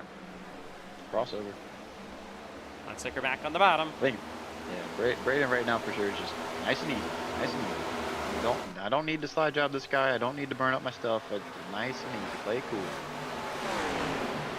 How is the fuel situation? Look at this race for the lead going on between these 3. Joseph Tucker to the inside of Ashton Miller for second. Side by side down the backstretch. Tell you, Ortega's going to get up in here. Ortega's going to get up in here, then that's going to bring 5th place. And that's going to bring Braden Hunsinger to the question. And those guys will start fighting. Guess what? Championship 4 is going to be all over each other. Oh, Tucker! Careful, Miller. Careful. Good Lord. He'll save it. Maybe not going to be too pleased, though, with Ashton Miller. And look at Ortega. Through he goes. The second. Yeah. Miller definitely. Oh, what now? Dang, man. Come on. It always gets good, then we wreck. Oh, we're still McMillan wrecking. again. We're still wrecking. That's such an awkward spot. I wonder if. Oh, Matt! Wait. Oh yeah. I don't know why he's just wall riding. Yeah, Matthew White is involved. Misjudged maybe. It does seem like a lot. Yeah, it feels like Matthew White's squeezing through the wall there. Oh, that was okay. So that's one of those things when you're side drafting. Sometimes when you're side drafting, the way you do it, it'll bring you off of the wall. And of course, you know, Matthew White's just sitting there. What? Wait, what just happened to Sean Rowe? He's pitting here. I wonder if he's fueling up and getting tires. That's early. That's before pit road opens. Oh, yeah. No, you're right. Yeah. He's going to have to drop tail end along his line. I wonder, yeah. I was going to say, I wonder if he pitted just as the yellow came out, but it was definitely the lap. It was the cooldown lap, for sure. Interesting choice Not there. Yeah, I don't know. That's definitely a choice. And now look at this. I know they're all the way back 6, 7, 8, and 9. Yeah. With how chaotic it has been for these guys, I'm shocked. But here we go. This probably could be the final pit stop of the night. Oh, someone stays out. William Reagan. All these cautions, if you play it smart, you should have some tire saves, some set the tires left over. But we're gonna find out. Here we go. Oh, Sean Roach is sitting there too. Maybe he's gotta go. He took tires, but then I don't know what happened. Yeah, I don't know, he might have just pulled it down pit road. Looking like 4 fresh Goodyear tires for your championship 4 contenders. And Matthew White! Was that 2? That was 2, yes sir. Wow. That was fuel only. A fuel only, and now look at Hunsicker roll off. They're going to be way back behind White. Oh. How will that play out for Matthew White? Well, it depends. If there's yellows, Matt's happy. If there's constant, if it's a green flag run, there might be a shot that someone else drives through the pack and gets it done. William Reagan stays out here. I was about to say, yeah. Remember when William Reagan went head on into the wall? I don't know how he's still on the lead lap. Man, this race has been unbelievable. What a way to end off the season. Ashton Miller, he's pitting. That puts Matthew White in the first car that pitted. And here we go. Reagan going to choose the inside. That'll obviously give White the outside. Knox Thompson, I believe he only took fuel only. So did Ortega. Juan Cobbs Jr. also starting up here. And then you got the next Championship 4 driver, Braden Huntsicker, all the way back in 8th place. Then you got Huntsicker, or I should say, Banks, Chandler back here as well. And you gotta remember, Matthew White and Ortega, they're right there with each other. Matt, if you can hear me, let him go. If you want to win this championship, don't race him that hard. All right. This has been a wild one. Will this be the final restart of the night? I don't know. We've had 10 cautions tonight, I believe. That's almost a new record. I think that's a record in the Cup Series at 1.5 miles this year. Granted, 3 or 4 of them shouldn't have been cautions, but iRacing doesn't know what they're doing half the times. So, yeah. The next gen car is giving us a wild goodbye. For sure. Which is part of the reason why we're all excited for it to go away. It is definitely not going away quietly. Let's say that. No, that's for sure. Oh, yeah. We're going to restart here on lap 100 in Miami. 35 laps to go in the Cup Series season. Green flag back in the air. Look, what a great restart by William Reagan. And, of course, Ortega. Oh, my God. Matthew White is squeezing Ortega down into 1 and 2. And they're almost 4 wide. Oh, Matthew White up the racetrack. Oh, yep. He'll slide up the racetrack. They're 3 wide again. 4 wide still down the backstretch. Braden's going to take the lead in the championship. Huntsicker. He had the lift too. Oh, but White comes down to clear himself, and Huntsicker gets sight. That was a great restart. That was one of the best restarts you could ask for if you were Braden Huntsicker. But he now has some other cars swarming him. Oh, and Bryce Benton right on his bumper. That was close. Tight. Yes, it was. Heading back into 1 and 2. Look at it. Hey. Oh! Uh-oh. Juan Cobbs Jr. And for the lead, it's going to be Ortega retaking it in Miami. Reagan falls back to 2nd. Now Matthew White, Joseph Tucker in line. Got Braden Huntsicker back there as well. And now look at Knox Thompson up the racetrack. Bryce Benton. There's another Championship 4 driver, Dylan Banks. Battle for 2nd between Reagan and White.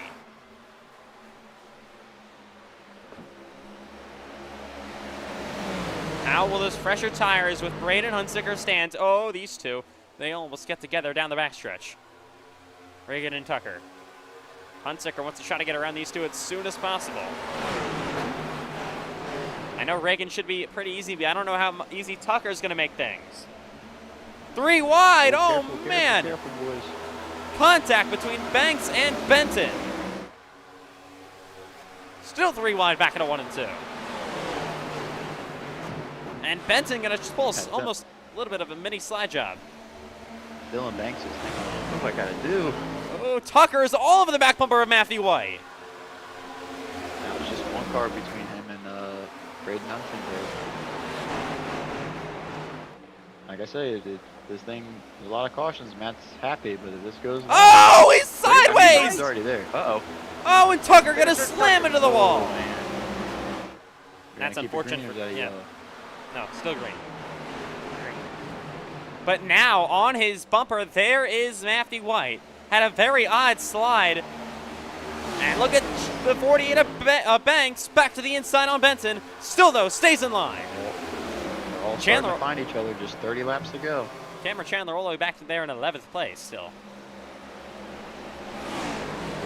I think he just got caught up on that restart. There's something went wrong in the back of the pack, and he had the lift and got passed by a bunch of people. And here we go. Braden Huntsicker. Now, the time is on. With 30 laps to go in Miami, he is trying to take this championship lead away from the 7 of Matthew White. It's one of those things, like, it always works this way. They always find each other at the very end of the race.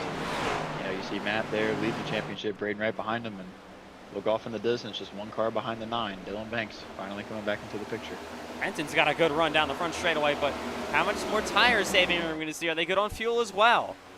Look at Cameron Chandler trying to work his way to the inside, back for 8th place. Benton has been ripping the boards. Could get to the inside of the outside of Hunsicker. He's gonna have a run down this back straightaway, and he's actually gonna push the 77 a little bit. Yeah, he wants to push him because he wants to rip that fence. And you see again, if Braden clears him, Benton's not gonna pass him. He's just gonna push him. Same thing right here. Watch this. This could help out Hunsicker. No, he's gonna pull to the inside. Oh, well, interesting. Okay. Oh, gotta be careful. Do that. See, now if I'm a non-championship driver, that's something that I wouldn't just go in there and almost turn a guy, but still want to race him for the win, of course.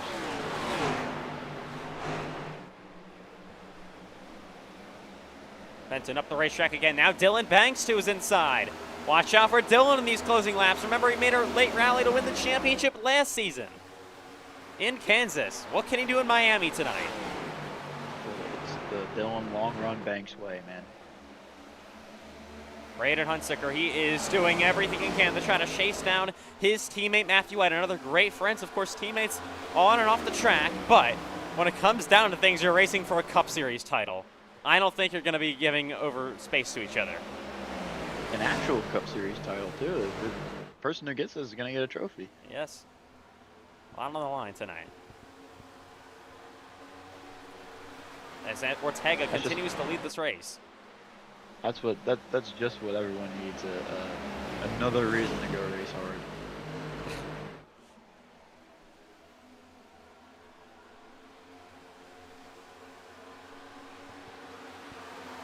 And now look at Hunsicker almost falling back a little bit. The 9 of Benton's to his outside, heading back into 3 and 4.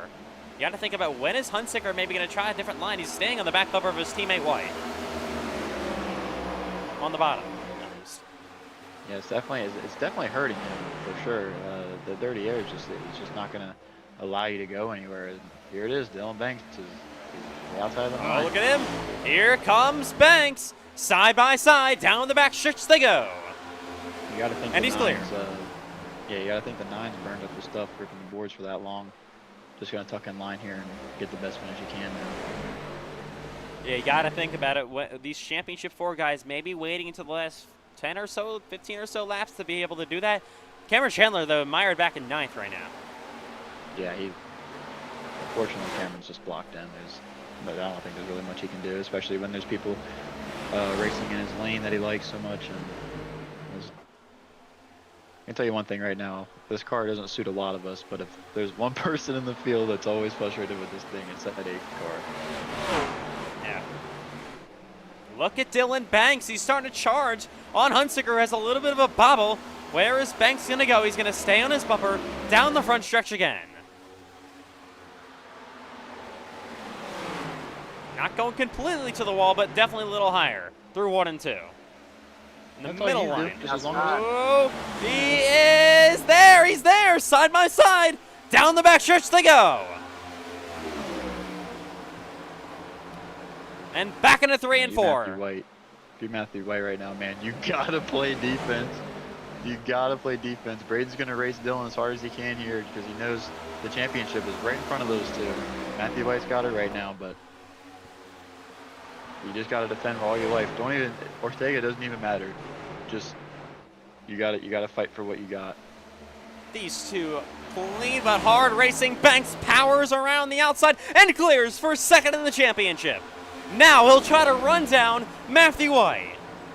2 former Cup Series champions, Matthew White and Dylan Banks, shades of last season. Last year, of course, it was Dylan Banks coming out on top. What'll happen this time? 21 laps to go in Miami. Dylan's got the momentum. He's got the right timing. I think this is his. Remember, Matt does not have tires. But Matt's trying to do everything he can to aero block, though. Let's see if that's going to pay off. Back the back stretch they go. Look at Cameron Chandler to the inside of Pfeiffer. Battle for 8th place. Still no, not what Chandler wants to see. Falls back in the line in 9th. Wants to be up here battling with these 3, but is not. Ortega, though, continues to lead in Miami, coming up 20 laps to go in the season. Not too many good corners there for Dylan Banks. He's actually going to fall back to the clutches of the 77 Hunsicker. back at a 1 and 2. Man, if you're Braden, you gotta try and start ripping the fence or something. It's slipping away from you. You gotta try and get up there on the boards like Bryce was. It was working for him for a couple laps there. I know it's treacherous up there, but you gotta try something. I mean, but do you want to try it yet? I mean, we still have 20 to go. We saw Bryce fall off in the first 10 laps. If not now, maybe with 15 to go, you try it. I mean, you can start to be slow in the last 5 laps and still hold station, slow your ground. But man, the 18 and the 8, they're going at it back there. I know. Chandler always gonna try to he's frustrated. Cameron, yeah. Oh yeah. Hey, goodbye. Miller there as well, looking to take 9th.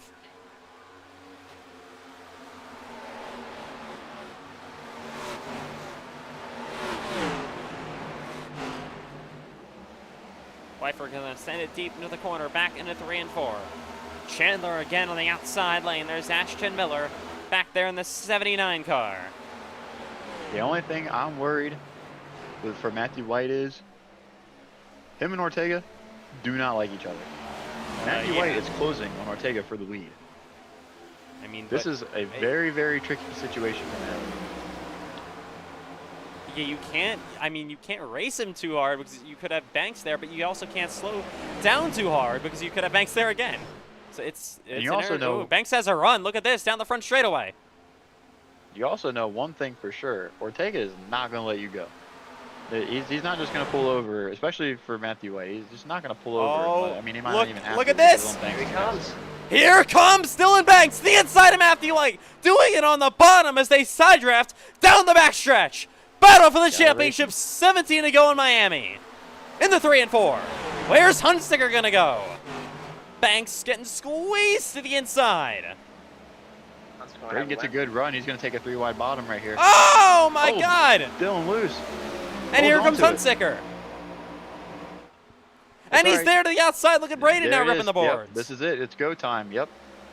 Like I said, right around 15 laps to go. You gotta try something. You gotta get around this 7 car. Oh, if you're gonna do 48. it, now's the time to do it. Braden's gotta run. And he's to the inside. Here we go. Yep. For the lead in the championship again. Side by side now, identical situation, but this time the 77 involved. Will Banks be able to do? Oh, they make contact. Teammates coming to 15 to go. Banks is smiling. Now Dylan Banks is right back in this. These two teammates, of course, but not racing it like it tonight. There's a cup title on the line. Matthew White's in the wall. I think Braden won at the bottom. Oh, but he slides. Oh, he's loose though. Man, he's loose. And here comes Banks. Matt's not going to give this up. Not this time. There's no fuel involved this time. Matt can race for it. Back into 3 and 4. Dylan Banks trying to repass the 77 Hunsicker. And he is clear. Now watch, Braden's going to put it right back up on the boards. Turn 1 again. Oh, fuck. Apparently not. Hunsicker, he's trying to close up to the bumper of the 48 of Banks. As they head down the backstretch again. If you're Matt, you just gotta drive with your mirror. Don't even look out your windshield. Ortega, it does not matter. Just drive out of your windshield or your rear view mirror. Yep, Dylan Banks has been really well. Hello, I guess. Dylan Banks is. I mean, he's a really good guy when it comes to like closing these races out. I mean, most of the races he has won this season have been due to strategy. So he might be able to close in and get his second championship in a row. Look at Hunsicker. Look at Hunsicker to the inside. Down the backstretch they go. Under 13 laps to go. Man, stays in line. Braden's not going to give this thing up. I think out of these 3, Braden wants it the most for sure. He'd been chasing that cup title. Should have had it in season 2. And he's there. Dylan Banks away. Yeah, Dylan Banks is kind of. It looks like Dylan's falling off. Maybe racing like that's got his tires a little too hot. Braden definitely faster. He's up the racetrack through 1 and 2. You got to get up on those. Oh! Man, hold on to it, buddy. That'll kill all of his momentum. Yeah, I think that's it. It's just down to 48 and 7 now. Unless Braden has an epic comeback, there's no way. Can Dylan Banks run down Matthew White? Coming to 11 to go. Ortega still leads this race, though. I mean, he's just been driving off. He's been liking the battle, maybe seeing in his mirror. I mean, just having a cruise along at the front of the field right now. Yeah, I was about to say I don't think Ortega's. I think it's just been on a thing. Us driver, I call it cruise control, where you don't look in your mirror, you don't do anything, you just kind of drive straight and oh hey look, someone's in my mirror. Okay, now I race him, but I think right now he's just in his own world.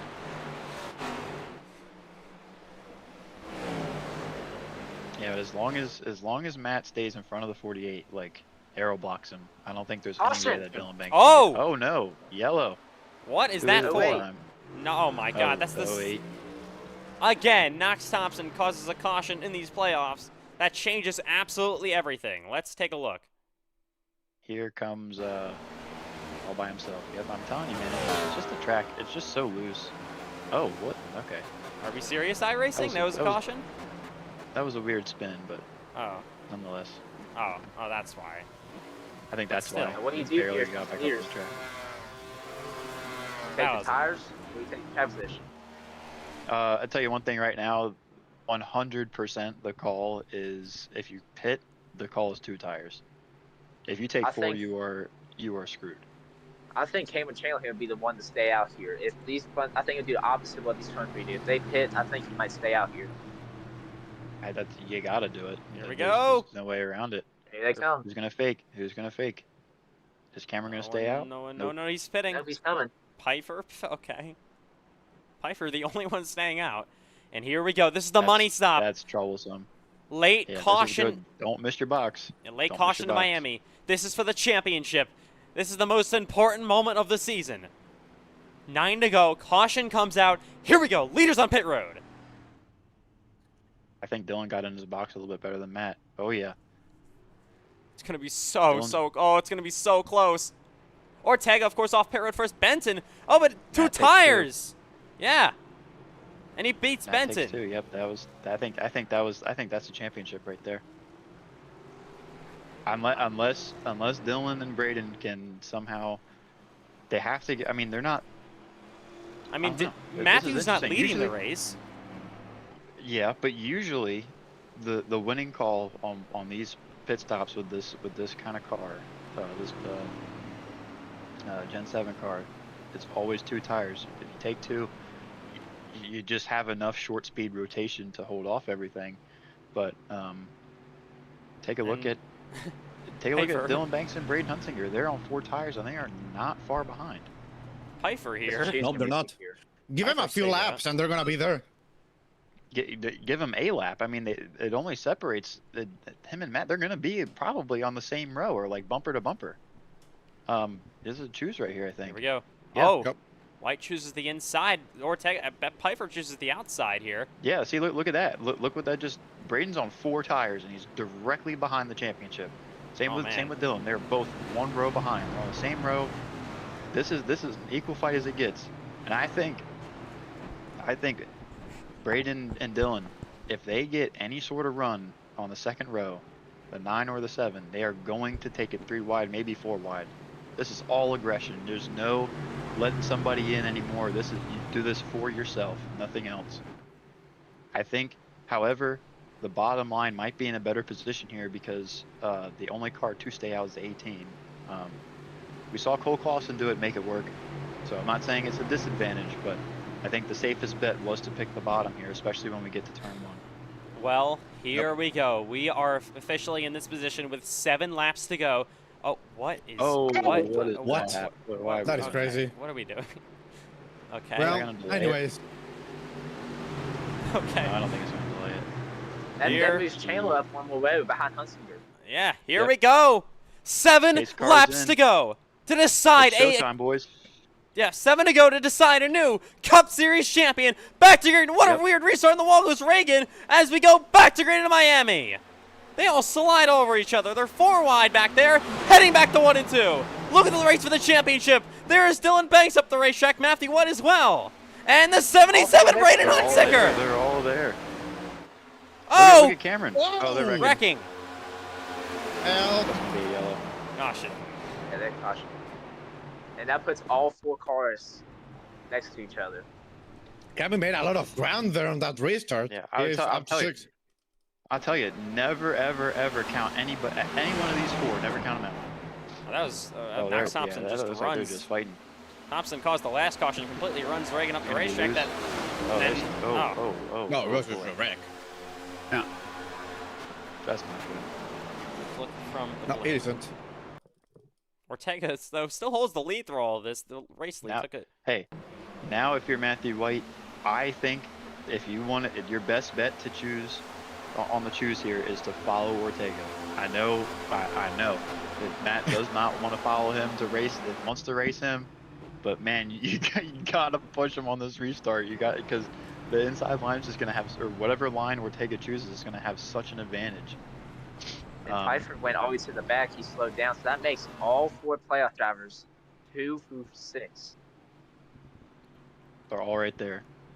Hey, this is anyone's game now. I mean, Remember, Cameron, Dylan, and Braden, they're all on 4 tires. Matthew White's the only one that isn't.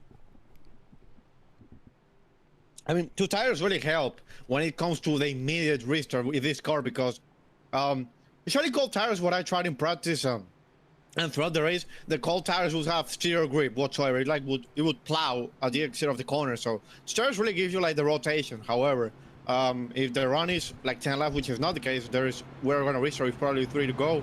The 2 tires are gonna have the advantage, but otherwise, in a long run, it's gonna be a 4 tires that will prevail eventually, especially this track because you have a lot of room here. Come down. Yeah, it's all gonna come down to who gets the better launch. Is it gonna be? I have a feeling that Matt's gonna choose whatever Ortega doesn't choose. And then in that case, does Matt get the better jump or does Ortega get the better jump? And if they stay side by side, that's gonna give such an opening to Braden, Dylan, and Cameron for this championship. If you're Matt, man, you gotta high IQ this because Ortega's not gonna let you go because Ortega doesn't like you. You don't like Ortega, so you don't want him to win. However, knowing Matt, I would assume that I hope he knows that he's racing for a championship and should do the smart thing here. But I mean, we're about to find out. yeah, here we go. Coming to the choose. There are so many situations that can happen. Right now, he's leading outside. Will he change at the last second? Go bottom. Yes, he will. Yes. Yep. That was smart. That was smart. Gives the front row to Hunsicker with Ortega on the bottom. Now listen. I said all this in confidence, but let's rewind it a couple of races back to Charlotte. Yeah, Matthew won that race, but if you remember the restart, Braden launched with Matt, and they were side by side. I know netcode was a problem, but can Braden do that again? If Braden does that again, it's going to come down to him and Dylan. If Braden can stay side by side with the 28, it's game on with the championship. Matt's going to have to work for it, and then Matt would have to pass Ortega, and that's going to be a mess. Of course, Ortega, like we mentioned, of course, not in the championship 4. It's down to Hunsicker, Banks, White, and Chandler, all running nose to tail next to each other. It always comes down to it like this. They're going to wreck. They're 100% going to wreck. Let's see. We're going for a Cup Series title. This is the biggest you can get in the NASCAR iRacing FedEx League. Here we go. 3 laps remaining in Miami to decide a Cup Series champion for Season 4. Hold your breath. Get your popcorn. Let's finish this one out. 3 to go in Miami. Oh, what a restart for Hunsicker. Oh, yeah, Braden launched. He missed the chase. And they're 3 wide, heading back into 1 and 2. Gotta race hard. You gotta race hard. Chandler. Yeah, Cameron Chandler there as well. Matthew White on the inside. Hunsicker on the outside lane as they head down the backstretch once again. Whoa. Hunsicker eking Matthew's out, but send it. yeah, White send it off into this corner. How much will he raise his teammate back into 3 and 4? He's gonna get tight a little bit. Chandler's a big run here. Here comes Chandler way up the track. 2 to go. The battle's on for the championship in Miami. With 2 laps remaining. Look at Dylan Banks at the inside of Matthew White. White though once. Yeah, look at Chandler. He's got to run their 3 wide. Oh, they make contact. Oh, there they go. Chandler goes around. Caution. Not sure why that was a caution, but okay. Called it. Yellow's out again. I knew they were gonna race hard for it, but man. Yeah, Dylan Banks. Braden's got to Braden's got to get that good launch again. Yep. 3 wide there. Dylan Matthew just probably didn't realize that there were 3. And chain reaction. just unfortunate there. 3 championship Ford drivers, chain reaction. That's unfortunate. Yep. I mean, you're gonna race this hard for a championship. I mean, we saw it yesterday, and it has been seen today. They're just going for it. You gotta think if Matthew doesn't get loose right here, great. Oh yeah. And then comes down a little bit, and the banks comes up. Yeah. That was net code. That first contact was net code for sure. Damn. Just Cameron's not lucky. It's the season. It's the season for him. He's got to be the unluckiest driver this season. For sure, yeah. He ain't gonna quit though. That's for sure. I know that. He's gonna try his best to come from 16th to wherever to win the championship. Well, for now, there's 3. Cameron, Yeah. Braden Hunsaker currently leads the championship for. Still, of course, Ortega leading the race. Banks second, White in third. I mean, it's most likely gonna be these 3 for it, but like Cameron Banks ain't gonna give up. Yeah, like Banks, Chandler, White, all of them. They're the best drivers in the league, obviously, in the championship for the Cup Series, and they just get together there. I mean, that just shows how much they're willing to race tonight. Driving hard, putting it like Cameron's been doing that all night. Cameron's been putting it inches off of the wall, and for whatever reason, it works. But especially early on in the run, he had everything right going for him. Had the correct momentum to win this thing, but just like I say, that Matt's running hard. He's on 2 tires, so he's going to be naturally looser than everyone else. But we'll see how this restart goes. You got to think Braden Hunsaker's got to do the same game. I think you have to do the same game that Matt did, just because Ortega is that leader and will launch first no matter what. So you just kind of have to roll to him. But on the contrary of that, same thing goes. What happened on that restart? Braden got a fairly decent restart. So does Braden pick the top again, or does he follow suit? Here we go. Coming to the shoes. It's going to be overtime. Green, white, checkered finish. First attempt of 3. You got it. You have to. Oh! Oh! Wow. That's so now Braden's thing is it's even more difficult when the car that's controlling the race is on your outside. It's even harder to time it and to figure out when he's going to go. So, this is going to be very interesting. I mean, Ortega is just playing games with these championship drivers at this point. He's controlling this whole thing. But, like I say, you never know. Like, could Braden have that magical launch again? Probably. So, it's all a game. It's all it is. These restarts are just nothing but mind games. You never know when the leader's going to launch. You never know when, you don't know if it's going to be at the start of the box or if it's going to be just before the lights come on. You can never predict it. This has probably been, and this is saying something, the most unbelievably insane Cup Series championship race we've ever seen. And we still get to decide a champion with 2 to go. Here we go. Green, white, checkered finish. 2 laps. Here we go in Miami. Who gets the better restart? Let's look. Braden Hunsaker. Oh, he doesn't go. Green flag back in the air, though. Look at Dylan Banks. What a start for the 48. As they head side by side into 1 and 2. Oh, they lean on each other. Now use 1 car. Side by side through 1 and 2, and down the backstretch they go. They're door banging. This is Braden. Okay, I'm telling you right now, Braden's gonna launch it into turn 3. Yes, he will. Door Back banging, into 3 and 4, still hit each and other. he's gonna slide him up the racetrack. Matthew White, where is he gonna come? White flag. Will they take it under green to the white flag? We're gonna go. Yes, they will. 1 lap to go in the season. Oh, Matthew White's getting shoved around. Final lap underway. And they're side by side. Almost turned in on Braden there. I think that's going to be it Oh! for Braden. Yeah, Braden's clear. Braden's clear. He just has to complete this lap. Hunsaker takes the lead. Final time down the back straightaway. Final set for Dylan Banks. Through 3 and 4. He's going to launch it. He is going to drive it in deep. for the final time in 3 and 4. Boy, Braden. But it's not going to be enough. Off turn 4, he will finally do it. Braden Hunsicker is a NASCAR iRacing FedEx Cup Series champion. There you go. Sweet redemption. Awesome. Yep, a lot of I told you issues. Even what I say. What I say in practice. Braden was sneaky. Like I said. I called it. Ortega wins the race, but more importantly, Braden Hunsicker, his first NASCAR iRacing FedEx Cup Series championship. He has done it. Your Season 4 Cup Series champion is the 77 Hunsicker. What a battle. What a race. What a drive. Braden Hunsicker does it in Miami. He is now a Cup Series champion.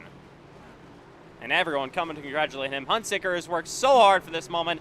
5 wins this season, and he'll pick up the elusive Cup Series title. He'll burn it down. Can't take this one away from him. Braden Hunsicker, finally a NASCAR iRacing FedEx Cup Series champion in Miami. No gimmicks this time. Attaboy, Braden. Out of everyone I talk to, Braden's always the one that's always trying to figure out ways to be faster and even lead more laps and stuff. He's worked so hard at this, and happy for him. What a This is going to be a finish. very long celebration. Yes, it is. What a race. What a job. Well done for the 77 of Braden Hunsicker. I mean, he has been working since this. He's been around. He had a shot to win the Season 1 Daytona 500 over 2 years ago. Calendar years, that is. Nearly won that. Got 1 win in Season number 1. He won the championship technically in Season 2. That was stripped away from him because of race manipulation. Season 3 just didn't have enough speed. This time, 4th time's a charm. We said Cole Wilson, 3rd time's a charm last night. For Hunsicker, 4th time's a charm. He becomes the 4th NASCAR iRacing FedEx Cup Series champion, and he'll do it for Season 4. The 77, 5 wins this season at Gateway, Indianapolis, Dover, Talladega, and Atlanta will give him the Cup Series championship. Good enough with the 2nd place finish. Finishes highest of the championship for. And Alexander Ortega wins his 3rd race of the season in Miami in the Cup Series. I mean, it didn't go. He probably would have won this last night, but can't complain. Ortega, he always has really, really, really good racecraft. Out of yesterday, out of all of the championship 4, he was the dominant guy all race long. The issue with Ortega, I've said it in private a million times, and I'm gonna say it here in the broadcast. He runs over his head too many times. If he's able to fix that, he's just gonna be unbeatable next season. Post-race interviews coming up here at Homestead-Miami. Of course, first of all, before we do the extended post-race interviews, it's going to be your champion, Braden Hunsicker, coming up here in Miami. He'll do it. And, man, he deserved this one. 2 playoff wins this season at Dover and Talladega in the round of 8. And he is a NASCAR iRacing FedEx Cup Series champion. And here we go. Hunsicker, Cup Series champion. So post-race interviews coming up here in Miami, down in the front straightaway. First of all, let's get the post-race reaction from your new Cup Series champion as he climbs out of the race car, Braden Hunsicker. Braden Hunsicker, after over 2 calendar years of trying, you have finally done it. You are a NASCAR iRacing FedEx Cup Series champion. Officially, this one, of course, can't be taken away from you. Give me your thoughts. I don't know, man. I mean, 4 seasons. 4 seasons it took me to finally do it. 1 season it got taken away from me. I was really mad. Lost the one after that. I mean, it should have been earlier, but I'm just glad that we could finally bring it home after 4 seasons. I want to thank everyone on Highline, Matthew, Brady, all of them for being such great teammates. You know, it was a great season. I mean, what a season to win the championship on your best season ever in the league. So I mean, it just felt like the season was fitting, and I'm just so happy, man. I don't know what to say. Of course, 5 wins this season for. for you guys, real quick, Cherry. But take me through those last few laps. Of course, you were battling with Dylan Banks, Matthew White. Unfortunately, Cameron Chandler was kind of taken out in that one. Just give me your last few and then overtime restart, holding on to win the championship. Um, well, before the last restart, I thought that 2 lap run was gonna be the last one. I mean, I had it in the bag, but obviously the caution came out. But on the restart, what was it? Banks, yeah, he went to the top, chose the top. Obviously, if you choose the top, you're probably gonna win. I'm I'm not one that wants the race like that. I mean, I'm sorry to Dylan. I gave him no room. I kind of played dirty, but it was just hard racing. But yeah, I mean, that's all I gotta say. I mean, I that's add it. something, Ethan Trendler? Um, What? what? Can I add something? Yes. I just want to say, ever since I've been in the booth, every single time, it doesn't matter if I join late or join early and leave or being there the whole time, Braden Hunsicker has won or done something amazing in every single race that I've commentated in. So I just want to say, I'll take full credit for that win, and the trophy can be sent to my house. Wow. Hmm. Well, I would like to ask Braden. Well, first of all, congratulations on the championship. My question is, how high was the tension on those last few laps, knowing that you had many chances before, but for some reason, in some way or another, they were just taken away? Wait, what? What did you say? I was zoned out. Oh, how high was the tension on those restarts? I mean, you knowing that you had many chances in past seasons, but it just didn't quite. You couldn't quite like finish it out. So how much tension was there in the restarts? I mean, my heart was beating really fast. I mean, I thought there was only gonna be like 2 overtimes. I mean, I didn't expect there to be that many. I was just nervous the whole time, hoping to get at least a good restart. But I mean, yeah, I mean, it was just crazy inside the car. All right, Braden. Well, of course, we'll have you back here in maybe to 15 or so minutes for, of course, the extended post-race interviews where you sit down on our post-race desk. We'll have everyone ask you questions, go more in depth on the entire season. But of course, big congratulations. Go have fun talking to your teammates here before we have you back here in about 15 or so minutes time for more extended post-race interviews. Congratulations, you're a NASCAR iRacing FedEx Cup Series champion. Thank you. All right. Of course, Braden will be back shortly. Of course, we got more post-race interviews coming up if Ed Sheeran, whoever wants to come in here. Discord is officially broken for me. Okay. Give us a quick second. There we go. Okay. Well, first of all, I'm going to be interviewing your race winner. If he's in here. I don't know where we're Ortega's not in here for some reason. Give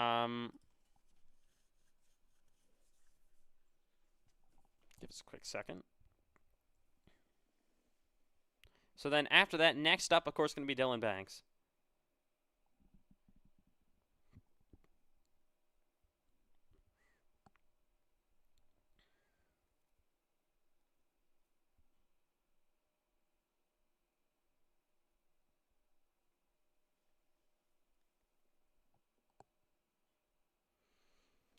Of course, first of all, before Brody Webster here, our interviewer, comes in, we are going to be interviewing your second place runner-up in the championship, Dylan Banks. Dylan Banks, what a fight there to the end. I mean, you were so close, had a shot there at the end. Ultimately, you're going to end up one spot short this season after winning the title a year ago. Man, take me through those last few laps, just if you needed any sort of pace there to catch Hunsicker and pass him in the final lap. Yeah, just how it goes. Everybody's going for it at the end. And congrats to Tunsick on the championship. And all the other Champ 4 guys. It's been a great season. Yeah, just got used up on entry the last little bit and had to swerve to not wreck Huntsicker because he gave me no room on entry. So yeah, just it is what it is. So, of course, I mean, it was just still a really, really good fight for you guys. You guys came in the driver with the least wins on the year. You're defending series champion. Of course, you'll move to Grand National next season. So what is your outlook on that? Ultimately, what's your outlook on this entire season? Not good enough. Um, I'm gonna take it day by day. If I run next year, I don't know. I'll probably just end up getting raced like shit all year next year. So by the Team Chevy and Highline guys, that's usually how it goes. Um, but yeah, I don't know yet. Just a little ticked off. All right, Dylan. Well, of course, nice fight there to the end. As give us a quick second. Discord froze again. Um, there we go. Okay, so nice, good fight to the end there. Ultimately, going to be just short second place here in Miami, but hopefully we'll see you back for the Grand National Series, or hopefully your first full-time season coming up in season 5. Yeah, we'll see. I don't know yet. I'm gonna take it day by day. But yeah. All right, we'll see you, Dylan. All right, Brody Webster is officially here, a little bit late. So I heard you want to interview Ortega. Yeah, let me interview Ortega. All right, you're a race winner. And then can I interview Juan Cobbs after? All right, we'll do this. Alexander Ortega, congratulations on the win. I didn't watch much of the race, but I saw you in the front a lot of the time. So, can you tell us about your race and how it went? Yeah, it went pretty good. Had I think one spin in there. I don't know what happened. It just kind of looped around on me out of 4, and I just kind of had to lock it down and pray I didn't get hit. Luckily, we didn't. I was hoping those runs would stay green there at the end when they were racing really hard behind me for the championship, and I was in a really good spot, just kind of riding. And then, just like yesterday, the caution came out, and it was like, man, I just cannot win. But luckily, just kept getting good restarts, got clear, and because they all had so much more to race for behind me for their championships, I was able to just kind of hang on and didn't have to worry too much. I mean, I was well clear after the first lap there on overtime, so glad to get it done, kind of make up for how our race went yesterday after being so fast. Glad to take another one here. I think that is now my cup results are first, DNF, second, first. So pretty good.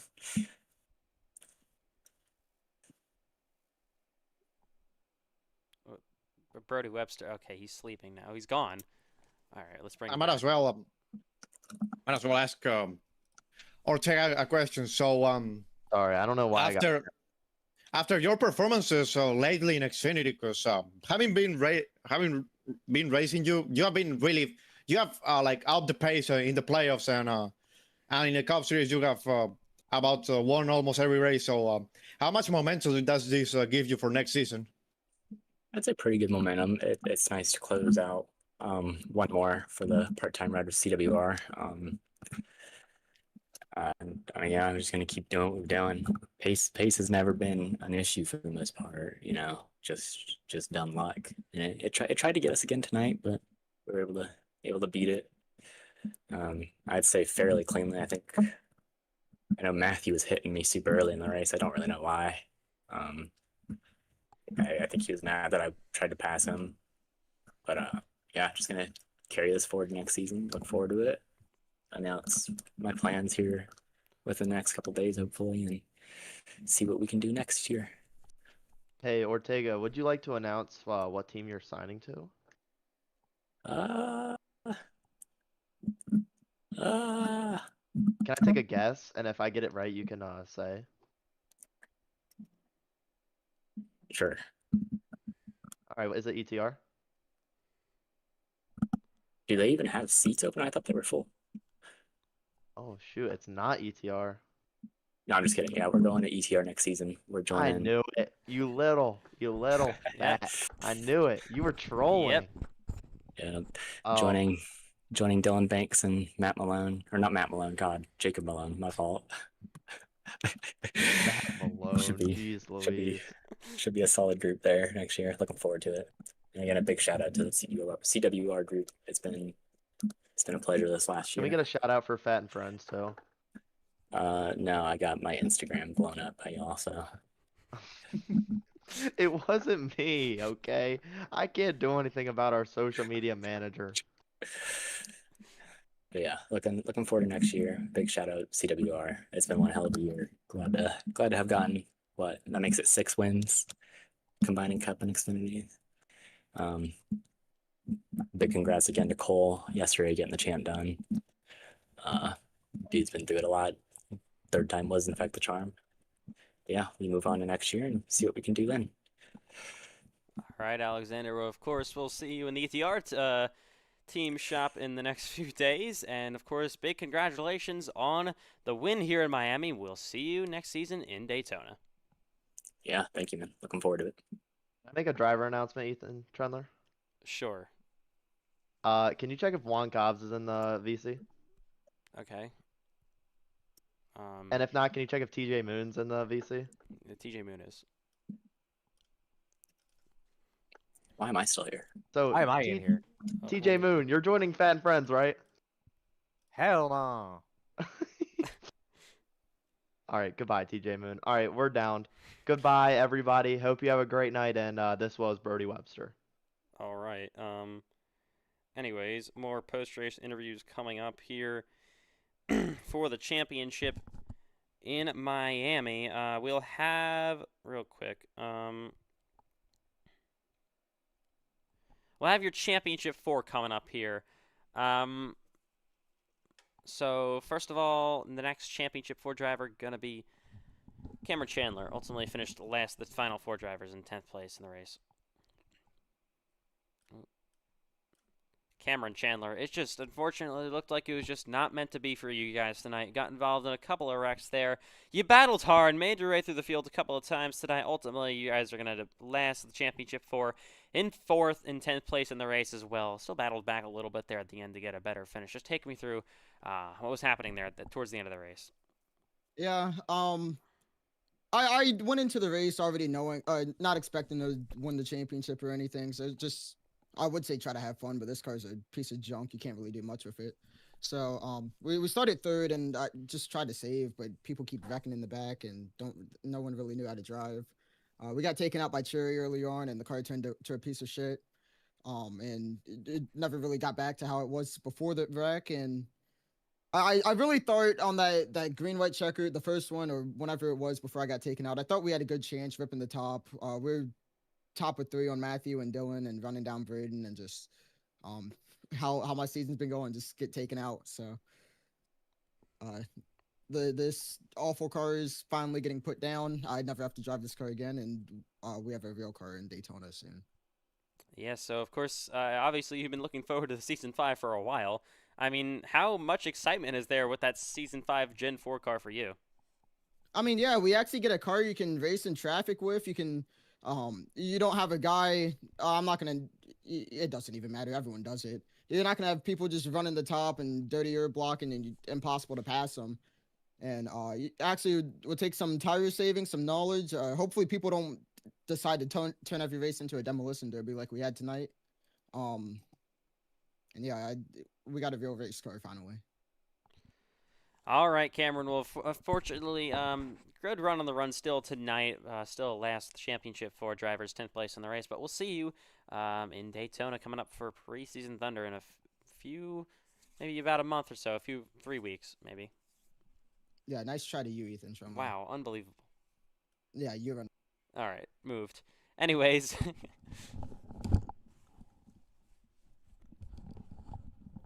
Coming up here in Homestead, next up is going to be Sean Hillquich. Sean Hillquist, very solid day for you guys. Of course, not in the championship four. You're trying to help out your teammate Dylan Banks, who ultimately finished second of the championship four drivers. You guys finished fourth tonight. Really good, solid recovery after wrecking out early in Texas last week. So give me your thoughts on this run, ultimately holding on to a fourth place finish at the end. I love it.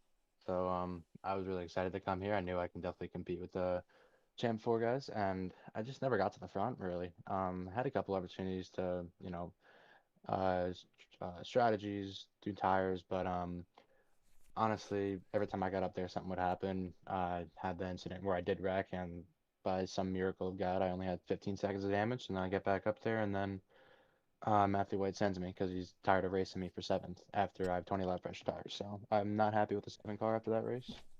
So, um, yeah, it was a good race though.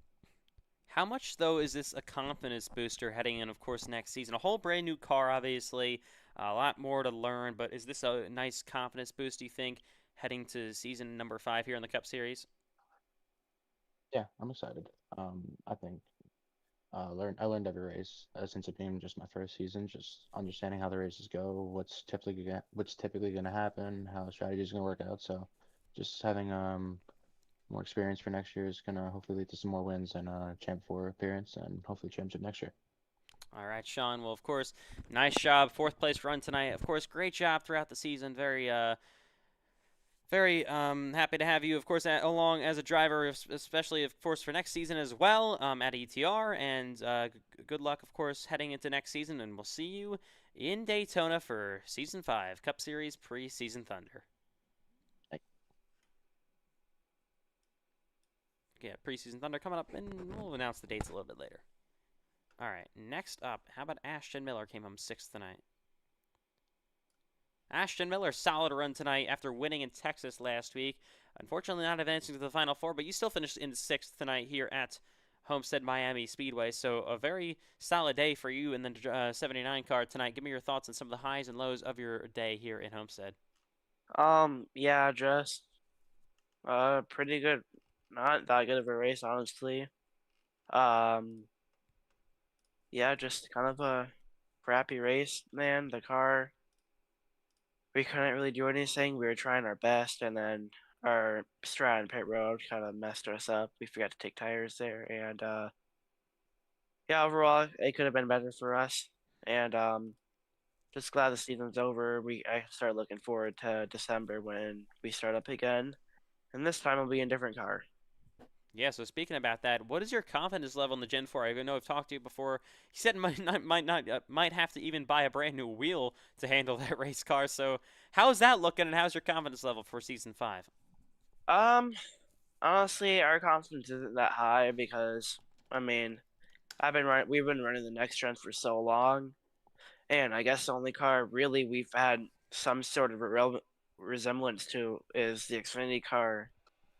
And I guess one could say that's just the Xfinity car with higher horsepower, but one could also say it's another car in itself. It's another class. So, yeah, hopefully we could just get through next season. Hopefully we can have a better run, I guess. Just not get penalties at the worst time.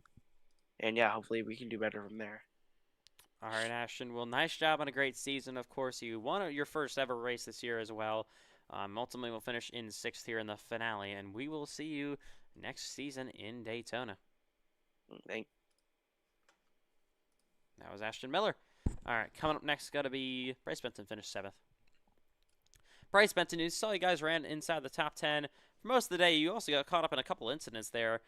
Got squeezed a few times. Definitely a interesting race for you guys, to say the least. But ultimately, it's going to be a 7th place finish here at the finale at Homestead. So give me your thoughts on some of the ups and downs of your day. Pretty wild one for you in Miami. Yeah, it was just, I don't know, it was really odd day. I was really hoping we could go for a win tonight because, yeah, I mean, I had high hopes for this race actually because I felt really good in my test sessions I did here, and then I go into practice and I'm like 15th. But yeah, and then I qualify like 15th, and yeah, my one lap speed was not very good, but then my race pace was a little bit better. I was able to get through the field. I was trying something a little bit different. I was trying to like try the top and see how that would do with my tires. I had a feeling it wouldn't really work, but I mean, it's the final race of the season. I might as well try it. But yeah, I mean, it was working for a little bit, and actually, I mean, the fall off on the top wasn't terrible, but it wasn't like ideal, and that's why before that final caution, I was kind of right on the bottom, and then I went back to the top to try to catch up to the top four in front of me. But yeah, it was just a really odd day. It was good. I had two pretty good recovery drives after wrecking twice. But yeah, congrats to Braden on his championship. It's a little ironic because he's one of the people that got into off turn four and caused both of us to wreck. And yeah, congrats to him. And yeah, just a really odd day for me. All right, Bryce. But so, of course, completely new car, completely different points format. What's your whole confidence level on the Gen 4 car heading into next season? Oh, there we go. But yeah, I mean, I think it could be good.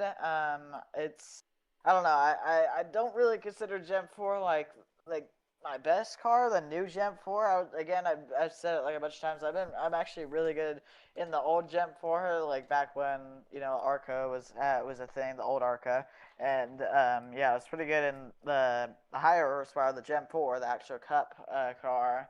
Then when they add the 2003 Gen 4s, are not as good. But I haven't done it as much, so I don't know. It'll be interesting. I think we could do pretty good though, and yeah, hopefully we can go for a championship and not go winless like this season was. All right, Bryce. Well, of course, still nice job on the run tonight, finishing in 7th place, and we'll see you in next season's preseason Thunder in Daytona. Yep. This Discord is frozen again for me, so give us a quick second again. Everything's broken. Oh my god. All right, give us a minute. It's just quitting at the end of the season, of course.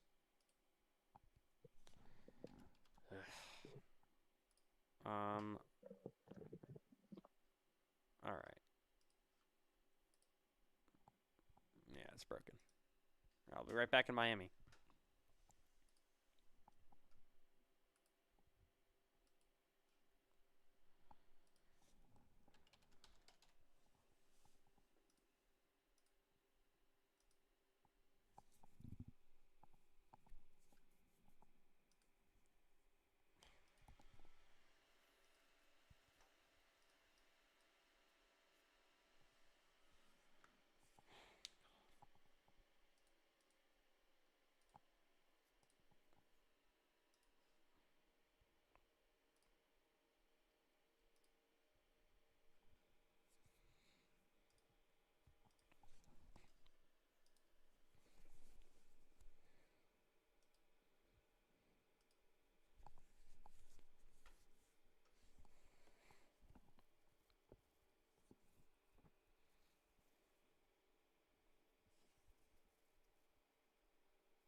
All right, I think we're back here.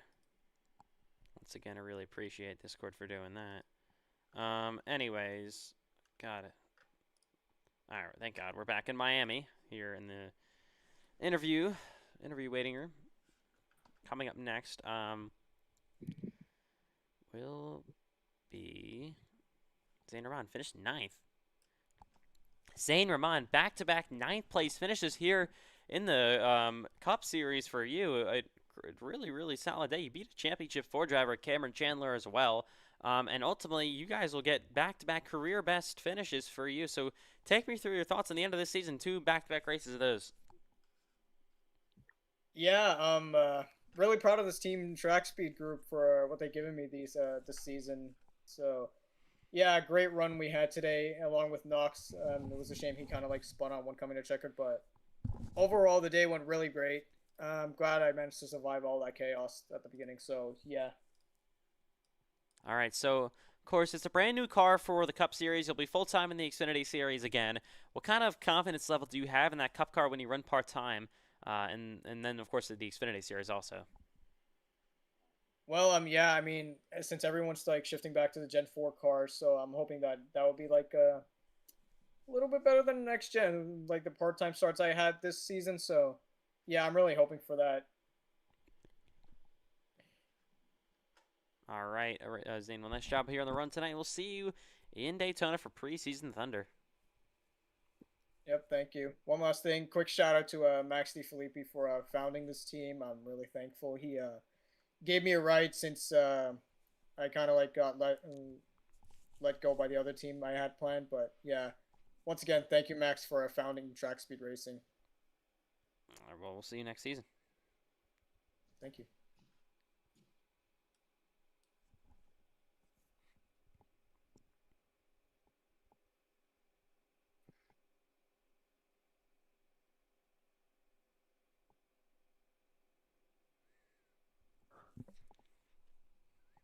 All right. Coming up next, we got, I believe, 4 more interviews to go here. Next up, going to be Knox Thompson, finished 13th. Knox Thompson, you guys will finish 13th tonight. Unfortunately, you guys spun there later in the going here in this race. Ultimately, what happened to get you guys spun around? Just a skill issue.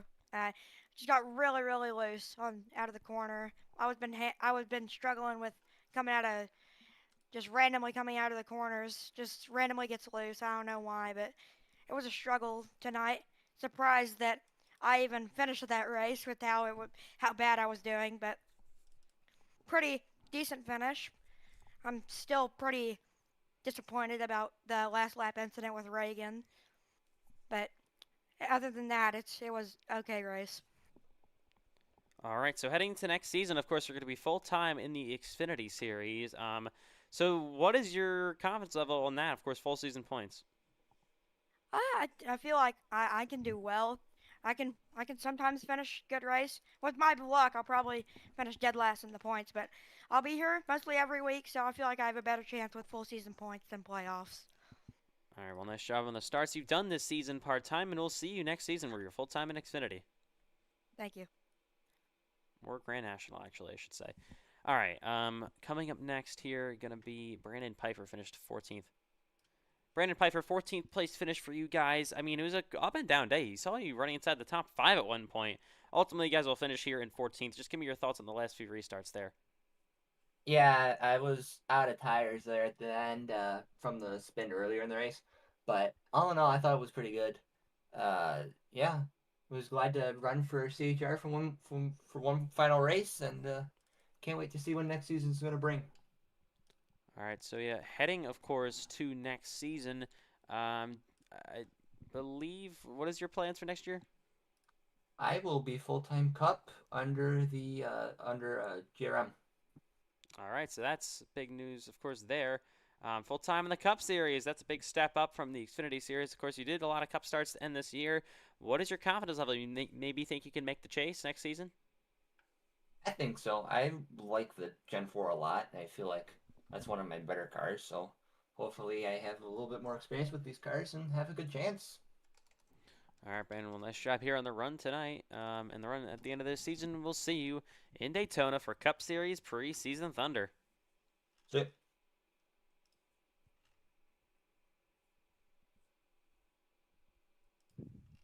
All right. Coming up next, it's going to be Cole Clausen. Cole Clausen, you gave us one final show at the front of the field, leading the field, driving off into the sunset here in your final full-time Cup start before you move to Grand National next season. And unfortunately, you got loose on the inside, hit the wall. Ultimately, you'll finish 15th here in this race. Just give me your thoughts on this one, though. Man, it was so fun racing up front. I made that strategy call, when we got that caution like 10 laps before the end of the stage. and I took tires, and then during those 10 laps up until the stage, I just was saving my tires like crazy so that I wouldn't have to pit the stage brake, and I was able to get the lead, and I hanged on to it. We had a rocket ship out there when we had clean air, but yeah, when I wrecked there, my screen just it paused as I was coming out of the corner for like a solid 2 or 3 seconds, and I couldn't see what I was doing. So typical iRacing, I ended up getting into Ortega, and I wrecked myself. So I'm thankful Ortega didn't get any damage from that, and that he was able to win the race still, because I did feel a little bit bad for that, and I did feel a little stupid even though it wasn't my fault. But I feel like we could have been in winning contention if it wasn't for that. So that really sucked. Got about 5 minutes of repairs for that, and so we could have gotten a top 10 tonight, but on the final lap, Juan Cos just decided that he's gonna stuff us in the wall. So it is what it is. P15, definitely doesn't show the speed we have. But yeah, we're moving to Grand National next season. But yeah, the Cup Series, this league has just been so good for me. I mean, obviously, I won the championship, and probably the most infamous moment this league will ever see. And yeah, I have yet to mention, congratulations, Brayton Huntsicker. I mean, he 100% deserves that, especially after he kind of got robbed in season 2, to be 100% honest with you. So I'm really happy for him, but hopefully we can move on to Grand National next season and just have some really good races in that league. All right, Cole, of course, nice job leading some laps in your final full-time Cup Series race, and we will see you, of course, next season in the Grand National Series in Daytona. Yes, sir. Thank you. All right, I think that'll just about do it. Jamie McKinney, real quick, we'll bring in here. Jamie McKinney, it looks like you guys brought it down pit road late in the race, and ultimately will not finish. So what happened there at the end of your guys' day? What really ended our day was I think it was the lap 49 crash or lap 48 crash. When I crashed into Cameron and Richard, basically just knocked the radiator out of it, and I don't know. We just tried to fix the car for the rest of the night, but we didn't have enough time. And when it was 10 to go, I saw the leaders catching up, and I thought, you know what, it wouldn't be worth it to even race anymore. So I just got out of the car. All right, so of course we have next season coming up. You already announced you're going to be part-time back, I think, with Highline, right? With TCMC. Yeah, TCMC, sorry. But of course, you'll be full-time with them, and or no, part-time with them next season. How many Cup Series races do you think we're going to see you in? As many as I can attend. I'm kind of busy at the moment, but I'll try to run as many as I can.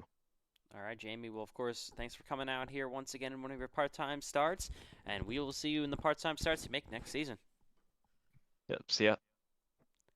That'll do it for post-race interviews, and then, of course, welcome live to the post-race deck here in Homestead-Miami Speedway. We are officially all done and dusted tonight. The championship is finished, and we're done in Miami. This one, what a race it was. What a championship.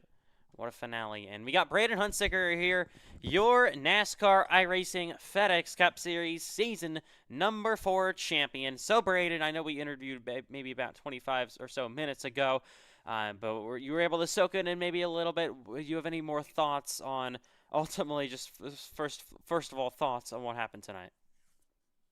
I wasn't expecting the win after that first caution where I wrecked, or second caution, whatever it was. It was just basically just the whole day or whole race just spent in the back. I mean, I was just fixing my damage for majority of the race. It was up and down for sure. I mean, we had a pretty good long run car, but obviously we had uh problems with Bryce. But um, yeah, I mean, it was just just an up and down day. I don't know how I won. I mean, I shouldn't have won considering I wasn't the best car all night. It was probably Matthew or Dylan, but yeah, I mean, just glad we could bring it home. And yeah, I mean, long, long time coming. Yeah, of course. Long time coming indeed. Over 2 years. So, I mean, let's talk about you and Matthew White. Of course, you're battling him for the title. I mean, what is it like maybe battling a teammate? You guys are so close, of course. Teammates, you've been teammates basically your entire career after heading from season 2 onward. So of course, yeah, all that. What is it like battling him? Like, do you race him really, really hard, or do you maybe give a little bit?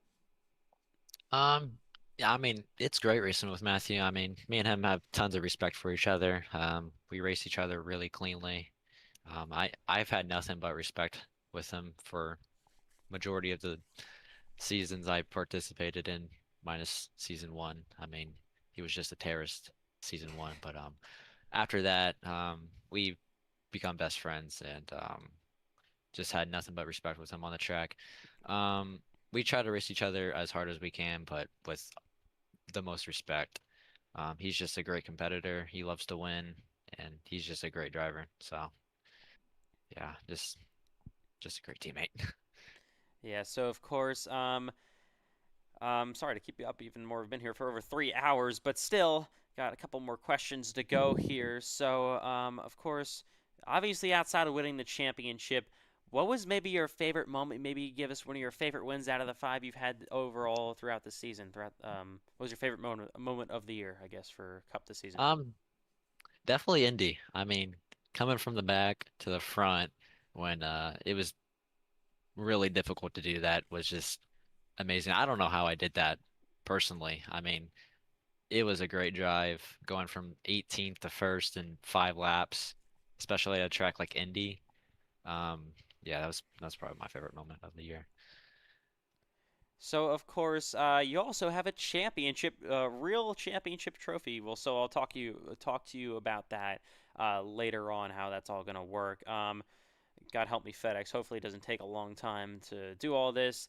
But yeah, so once you finally get that, where do you think you're gonna put it? Um, in the trash. Nah, I'm kidding. Next try. Yeah, I don't really know yet. I'll have to decide that when I get it. All right. So, of course, we talked about what was your favorite win. Eli Franklin, do you maybe have any more final comments to or questions to give Braden Hunsaker here? I got one. What point tonight after the crash did you think that, oh, I have a chance here to win this championship? Um, okay, I don't remember any part besides the last part, but it probably was probably like lap uh 80, 90. I mean, we had a couple long green flag runs, and I was near the front for some of them, and I stayed there. So I mean, it was probably around that time. I don't really remember. I'm sorry, but yeah, it was probably around lap 80, 90, somewhere around there. So, final question here, of course. Moving on to next season, a ton of changes. The new chase format being unveiled for the NASCAR iRacing FedEx Cup Series. Also got the new Gen 4 car coming in. So many different things. So many changes. Of course, you're still going to be full time with your teammate Matthew White over at Highline Motorsports for season number 5. But give me your thoughts on that whole new car. How you think it's going to suit you and all that. Um, I haven't really driven the Gen 4 that often, especially the new one that just came out. But you know, it should be a fun process of learning how to change my driving style because obviously it drives way different than the next gen. So I mean, I'm gonna have to change the way I drive and the way I race people. But it should be a fun process, and yeah, I think we have a pretty good shot next year to go back to back. All right, Braden. Well, of course, thank you for staying up here a little bit more to discuss your championship. Of course, big congratulations. You are finally, officially a Cup Series championship champion. We can't really take this one away from you. You do it. 5 wins this season. And big congrats on that. Have fun celebrating with your team. And we will, of course, see you in Daytona next season. Appreciate it. Thank you. All right. And that was Braden Hunsaker. Well, that's it for us. That is it. The NASCAR iRacing FedEx Cup Series in Season 4. Now, what a season it was. A lot of long year as well, but that is it. All right, Eli Franklin, we'll have you in here for a minute. Any final thoughts? I know you only called maybe a few races this season, but any final thoughts on this race and all throughout the year? Oh, it was a great race. A little bit, a decent amount of yellows, but what an exciting finish. Congrats, Braden Hunsinger, on winning the championship. And next year, maybe the Gen 4 should be very entertaining to broadcast and watch. It'll be a lot different for all these drivers have to change from next gen to Gen 4. Should be a really fun season. Xfinity for me should be fun, but it was a fantastic season and very fun to watch. Yes, it was indeed. It all started in March for preseason Thunder, and we finish up here right at the end of October, nearly coming into Halloween night, and that is, of course, tomorrow, Halloween. And what a season it was. I would like to, of course, say thank you to all of you for another amazing NASCAR iRacing FedEx League season. We couldn't do it without all of the drivers, all the fans, of course, all the officials, everybody that makes this league possible, commentators, just everybody involved with it, with what we do here in the NASCAR iRacing FedEx League. And, of course, thank you for yet another great season. Congratulations to Braden Hunsicker on the championship. We're not done for a long time, though. In the next few weeks, you can maybe expect the schedule coming up. Then right after that, Preseason Thunder will be back for NASCAR iRacing FedEx Xfinity Series Preseason Thunder on a Friday, not confirmed yet, and then on a Saturday for Cup Series Preseason Thunder, also not confirmed what date yet. So that'll be coming up shortly. You also got more announcements coming out throughout the offseason. Might have a few weeks of lobbies involved in there as well. So going to be a busy off season, but for on-track action here in the Cup Series, we'll see you in Daytona for Preseason Thunder. So thank you for yet another great NASCAR iRacing FedEx League season. And I guess there's nothing else more to say other than we are officially done this year. Congratulations, Braden Hunsicker, a NASCAR iRacing FedEx Cup Series champion. We will see you in Daytona for Preseason Thunder for the Xfinity Series next official racing happening. Good night from Homestead-Miami Speedway. We'll see you in Daytona.